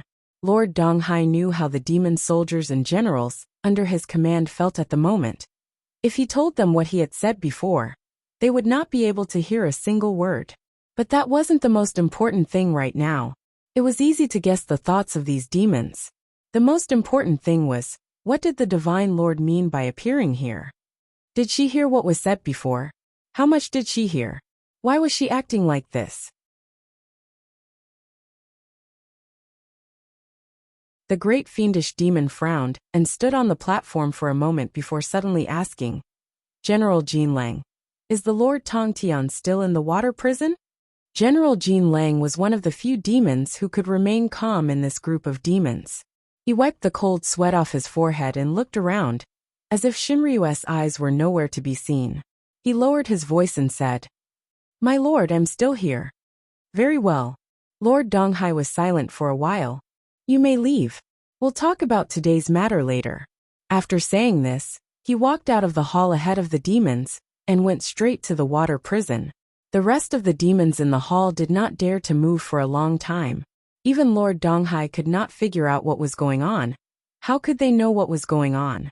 They could only tremble in fear. There was still some distance between the hall and the water prison. But for some reason, Lord Tongtian did not fly in the air. Instead, he walked step by step like a mortal. As he walked, he thought of what Shinryu said, "Throw yourself into the abyss." In this Penglai Island, the abyss was not a general term like the ocean abyss, but a specific term. There was the abyss on Penglai Island, the ruins on Ingzhou Island, and the desolation on Square Pot Island. These three were the entrances to the Dragon Island guarded by the three islands. There were powerful enchantments around the three islands. Previously, Goddess Penglai was forced to go to the enchantment near the abyss. Although Lord Donghai had the ability to force his way in, it was a taboo of Lord Shinryu to enter the abyss. He had already broken the taboo once when he broke into the Dragon Island, and he paid a heavy price when he gained power. At that time, he did not dare to do it again. Besides, Shinryu was unpredictable, so he let Goddess Penglai linger in the enchantment for 1,000 years. That was why Lord Donghai set it as a forbidden area, and forbade the demon soldiers and generals from approaching. But now, Shinryu asked him to throw Lord Tongtian into the abyss. According to Huang Guanzi, Lord Shinryu appeared at the foot of Yunshan that night, and praised Li Yunxin and Lord Tongtian. Then he asked them to go to the Dragon Island as a reward. That was why Lord Donghai felt a sense of crisis, and realized that something bad might happen to him. According to this, Shinryu asked him to throw the ninth young master into the abyss, and release him to the Dragon Island, because she wanted to save him. But the problem was she also said to seal his power. So he was treated as a prisoner again. Then what was Shinryu's attitude toward Li Yunxin and Lord Tongtian? Could it be that she had acquiesced to his actions? Could it be, as Huang Guanzi said, that the true dragon wanted to let the dragon sons fight, to try it out? But she also asked him to think about what to do, and don't let her down. Liu Baishui said that he had befriended Lord Donghai's Mr. Shueiyue. He was telling the truth. This demon who was in charge of the East Sea's marine race was indeed interested in the people and things on the land. So he asked Liu Baishui to help him find skilled craftsmen on the land and place them on Penglai Island to make some good things that could only be found on the land. More importantly, he wanted to bring the land under his jurisdiction so that he would have some ideas. He was a curious and ambitious great demon, but he also knew that these actions would make Shinryu unhappy, so he had been very careful. Just now, when the real dragon appeared in the hall and said that he had captured the man from the land, Lord of Donghai's cautiousness came into play. Although he befriended Lu Ke, he did not go too far. So he could still ask which one to show that he knew what he did was not good, but it was not unforgivable. Now he confessed. It was like a child who did some bad things behind his mother's back, and was seen by his mother. But Lord Shinryu was silent for a while. He asked him to think about who he wanted to befriend. This "think about it" had a deep meaning. On the way down the mountain, Lord Donghai felt that his head was getting more and more swollen. Every detail and every word seemed to have a deep meaning. If he could have someone to analyze it with him, he would understand a lot. Huang Guanzi was a smart person, but he didn't want him to know too much. Lord Donghai was still a little wary of that person. After all, he was the Dragon King, not those simple-minded and stupid demon kings on the land. Now, he really could only think about it. But when these three words appeared in his mind again, he suddenly stopped, as if there was a thunder in his head. Could it be that Lord Donghai's "think about it" really meant what the words said, asking him to think about it himself instead of asking Huang Guanzi to help him think about it? Did Lord Shinryu also know that Huang Guanzi was on his island? Didn't she know everything? Huang Guanzi was different from Lady Mingyue. Lady Mingyue had accidentally ended up here, and she had little to do with the forces on the land. Even if she was a cultivator, she was just a person to him. It wasn't a big deal for Shinryu to know about such a person, especially when he really admired her. But Huang Guanzi was backed by the Freemasonry. His coming to the island was a secret, and Lord Donghai had been guarding this matter carefully. Just like the ministers of the human emperor, it wasn't a big deal to hide a singer and dancer at home. But if he made friends with some foreign force, it would be a different story. Lord Shinryu knew everything, but asked him to watch and hand over the person. Lord Donghai sucked in a breath of cold air. He began to realize, maybe it was as Huang Guanzi said. Shinryu really wanted him to stop Li Yunxin and Lord Tongtian, and fight with them? That's why she asked him to think about what to do, and not to disappoint her. If he threw that Lord Tongtian into the abyss, then he would disappoint her. She was trying to see if her brain was as simple as that. He let out another long breath, feeling his back drenched in sweat. He had only met Shinryu a few times, but every time Shinryu said something meaningful, and he had to rack his brain to guess and think about it before he could understand a little bit of the deeper meaning. But in the end, he still didn't know if he did the right thing, or if Shinryu was satisfied. This time, however, was the most difficult to imagine out of all of them. Even though Lord Donghai came to this conclusion, based on his previous experience and the current situation, he still didn't dare to make a conclusion. He realized that he had to get more information from that Lord Tongtian. Based on what the Lord of Tongtian had said, he wanted to see if he had guessed the Lord of Heaven's intention correctly. Making up his mind, he looked up to the sky. Suddenly, a gust of evil wind blew under his feet, carrying him straight to the water prison.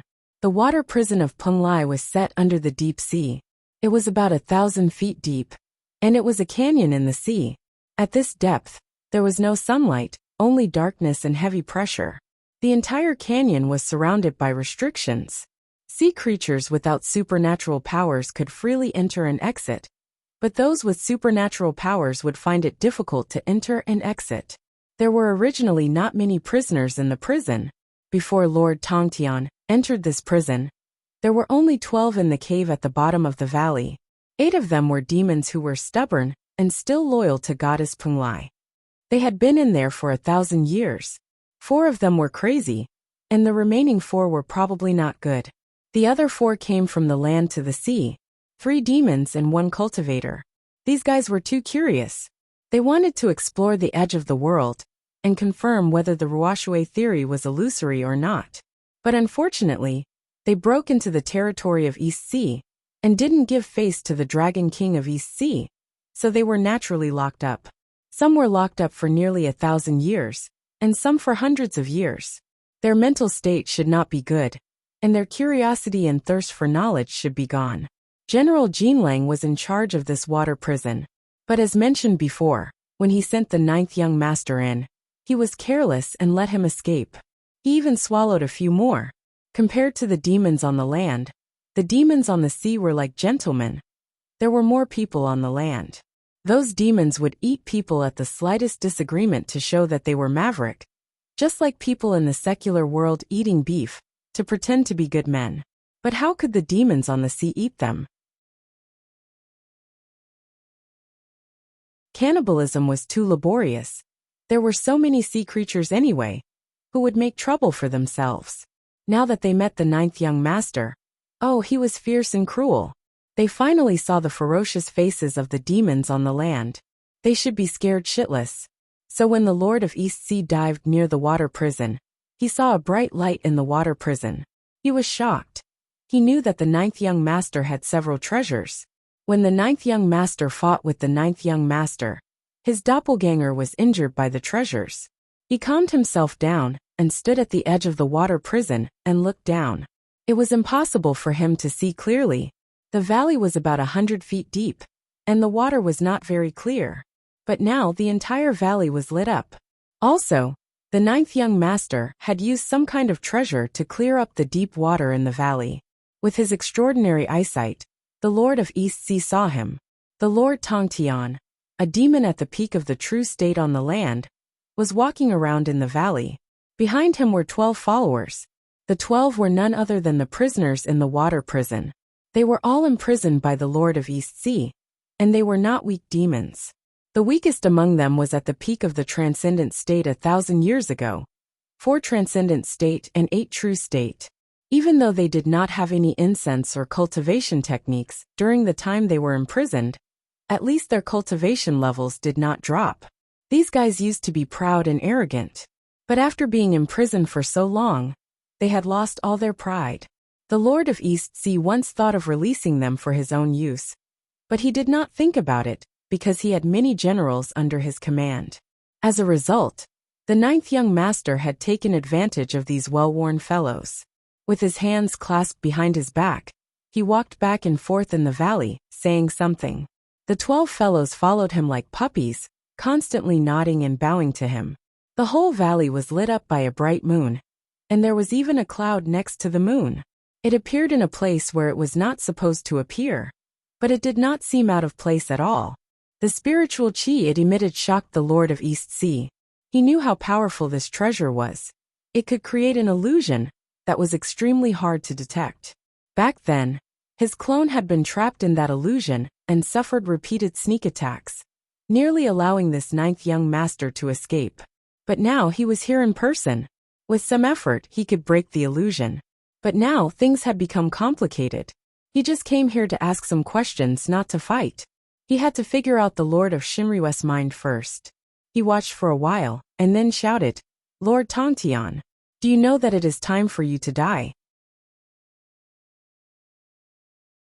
His voice was so deep that it went straight to the bottom of the valley, shaking up the sand on both sides of the cliff.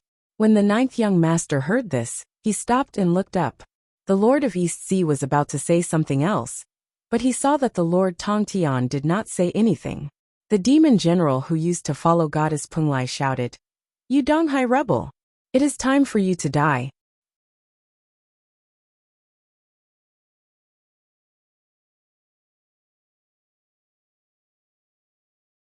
Chapter 633. The one who spoke was none other than one of the unrepentant demons who used to follow Goddess Punglai. He had long forgotten his name and couldn't see his face clearly. He could only see that his face was blurry and his clothes were ragged. Like a mad dog, it charged over aggressively and crashed into the barrier at the top of the canyon. The restriction immediately shone brightly, illuminating the outside of the canyon. This inhibition had existed when Goddess Punglai ruled Punglai Island. Since then it could still trap the 9th young master, the dragon sun at the peak of the realm of truth, which showed how powerful it was. Half of the demon's face hit the 9th young master. He stared at Lord Donghai fiercely with his cloudy white eyes, as if he was going to release all the anger that had been locked up for thousands of years. But where the half of his face touched the inhibition, there was lightning and fire. Soon, half of his face was burned. But he still didn't step back until the bones of his face were burned out. He slowly stepped back and shouted, "You traitor! Your doomsday is coming." Lord Donghai looked at him calmly, and then at the 9th young master.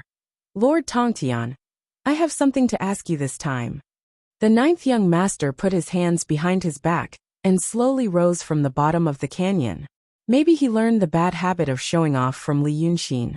He used some magic weapon to make his body surrounded by golden light, and a cloud appeared under his feet in the water. He put his hands behind his back and raised his head. His handsome face made him look like a perfect god, not a prisoner at all. When his followers saw him like this, they began to shout even louder. It seemed that the 9th young master was going to press Lord Donghai to the ground to vent their anger. So the Dragon King of the land rose to the front of Lord Donghai and stood face to face with him across the inhibition. Then he raised his hand. In this way, the followers behind him should have immediately shut up. But these stupid demons had been locked up for a long time. Except for the human cultivator, the rest were still cursing. The 9th young master waved his hand again, but they still didn't listen. He didn't move his body, but suddenly turned his head 180 degrees and showed them his fierce teeth. "Shut up." Only then did he quickly shut his mouth. Lord Donghai shook his head. Lord Tongtian, however, 9th young master turned his head around and extended his hand, indicating for him to shut up as well. "If you have something to say it to Li Yunxin. Before he comes, I won't say a word to you." The demon whose face was half burned by the seal immediately shouted, "But you already said it." This one was a lunatic. There were a few others behind him, who were also crazy. Hearing this, they immediately jeered, forgetting their puppy-like appearance just now. That's right, that's right.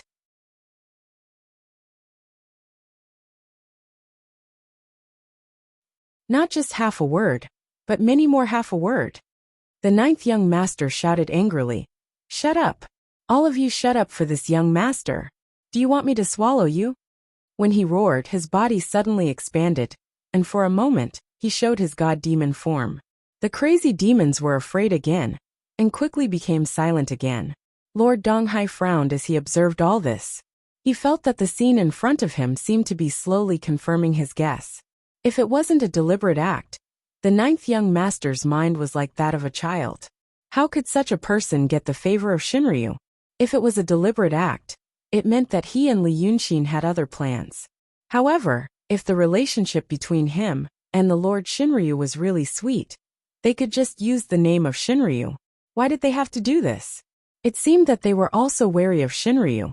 The ninth young master didn't say anything. At least that was how Li Yunxin acted. With this thought in mind, Lord Tongtian felt that the big stone in his chest was slightly loosened. His eyebrows slowly relaxed, and he looked at the ninth young master with interest. I have seen Li Yunxin. But when I told him that you were in my hands, he didn't panic at all. From what you said, you seem to be following his lead.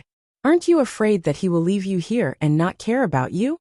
After saying this, he finally paid attention to the demons that were locked up. His face turned cold. Peng Lai is with Li Yunxin. But according to what I sensed last night, Peng Lai was sealed in a talisman by Li Yunxin. You guys want to wait for the demon to come back. I'm afraid you will have to wait until the day your soul disappears. But to his surprise, the crazy demons didn't lose their composure after hearing this. Instead, they laughed. It was as if they already knew what he said. The ninth young master was even more proud. He raised his face and looked at him disdainfully. Hey, I have told them about these things. The little demon also told Li Yunxin about what happened on Penglai Island. And Li Yunxin told me about it. Let me teach you something you don't know. The ninth young master became happy when he said this.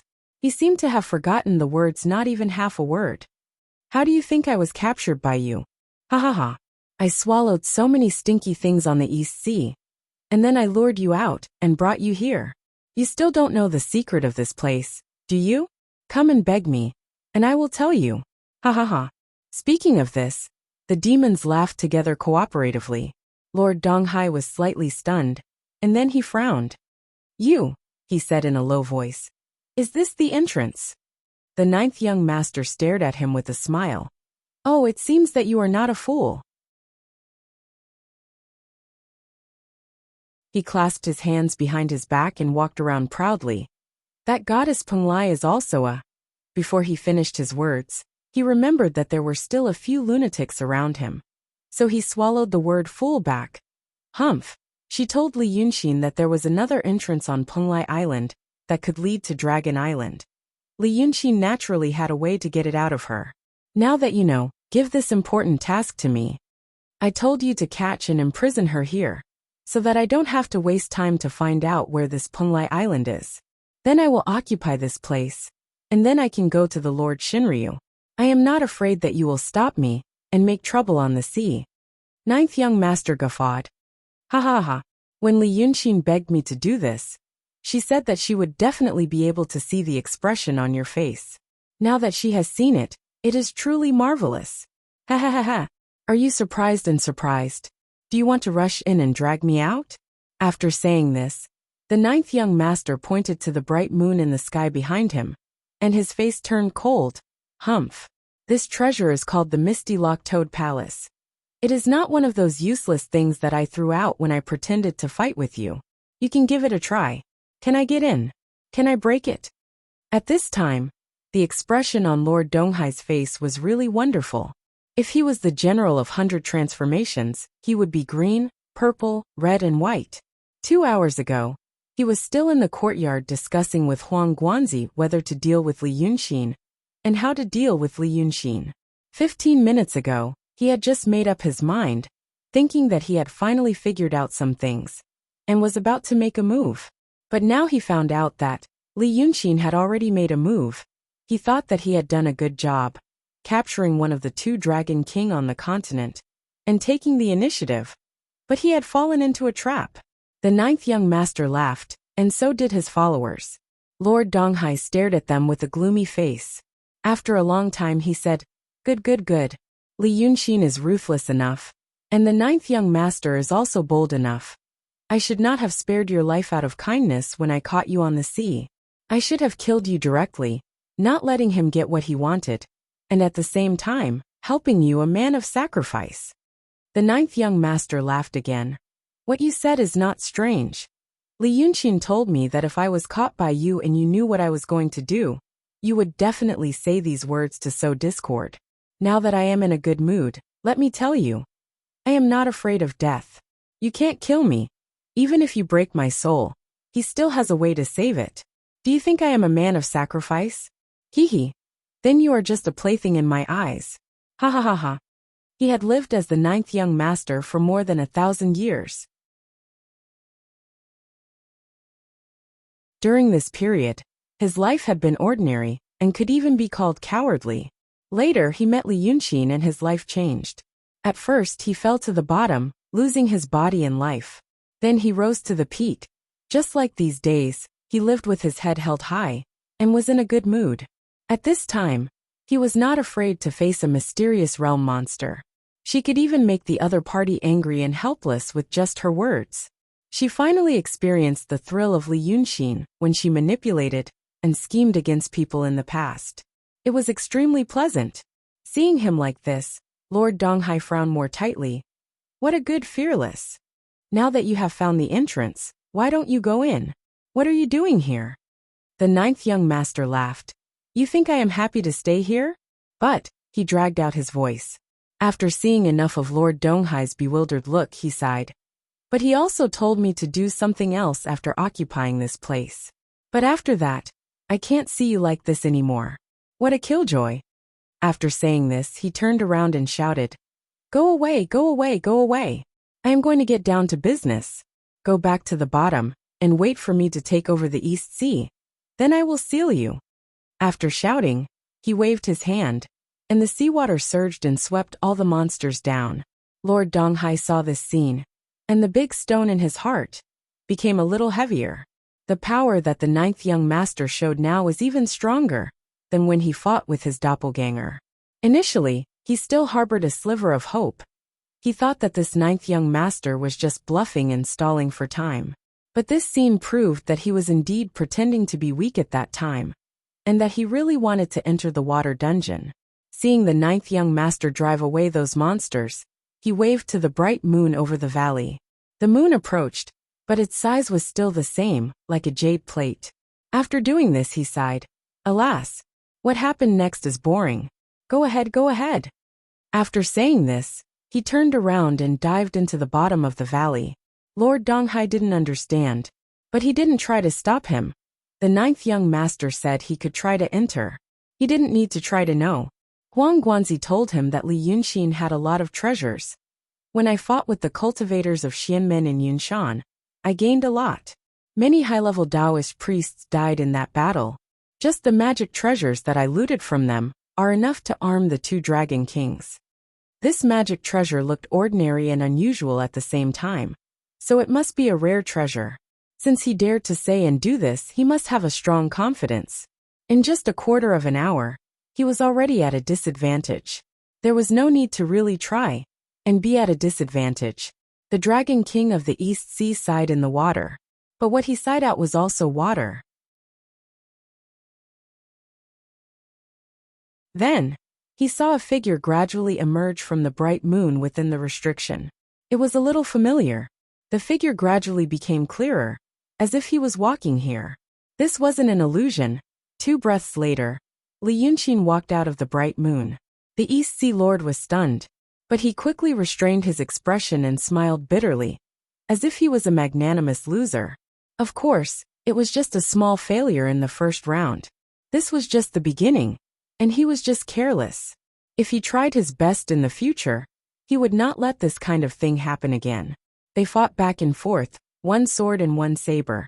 He had to let him know who was the king of Shinryu on this sea. Wei River Lord. The East Sea Lord shook his head. What a good plan. We only met for a day, and your clone came to my Penglai Island. I met you as a clone yesterday, and you met me as a clone today. That's kind of... But he was interrupted before he finished. Li Yunqin walked out of the bright moon and looked around calmly while the East Sea Lord was talking. After that he raised his hand. You misunderstood, East Sea Lord. He said in a low voice. It's not my clone now. This treasure has the effect of breaking the void and moving thousands of miles. There is one round here, and I have another one in my hand. I entered that round and came out from this one. So now I am face to face with the East Sea Lord. The Dragon King of the East Sea, who wanted to call himself calm and graceful, was stunned again. He stared straight at Li Yunqin. You, how? He thought it was just the beginning. It was like a game of kuju. The opponent had just scored a goal. Although he felt a little defeated, he knew there was still a long way to go, and there was enough opportunity to turn the tables. But just as he thought about it, the whistle blew.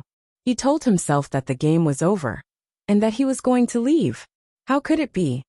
Seeing his expression, Li Yunqin did not laugh ungracefully like the ninth young master. His expression was still serious. He looked straight at the Dragon King of the East Sea. Lord Tongtian and I were summoned here. The East Sea Lord didn't tell us how to get to the Dragon Island. It was a test, and he wanted us to find a way ourselves. Now that he and I have found a way, we can meet the Emperor. After saying this, he paused for a while. He looked at the East Sea Lord's face. The Dragon King of the East Sea's face was naturally very pale. He didn't even want to stay here for a second longer. The reason why he didn't leave immediately was because, if he did that, he would lose all his dignity. After a full 2 breaths of silence, he said, "Oh, then you can go, Wei River Lord. Why are you wasting time with me here?" Li Yunqin stared at him. "Because Shangguan Yu is in your hands. East Sea Lord. I am willing to give up this opportunity to meet the Emperor in exchange for her freedom." You're tuning in to the Li Mei's Wuxia Whispers YouTube channel. We're so grateful for your support, and don't forget to subscribe to join us on this incredible journey through captivating stories. Your generosity through donations truly makes a world of difference, as it's the primary source of revenue that allows me to expand and enhance this channel for you. Thank you from the bottom of my heart for being a part of this adventure.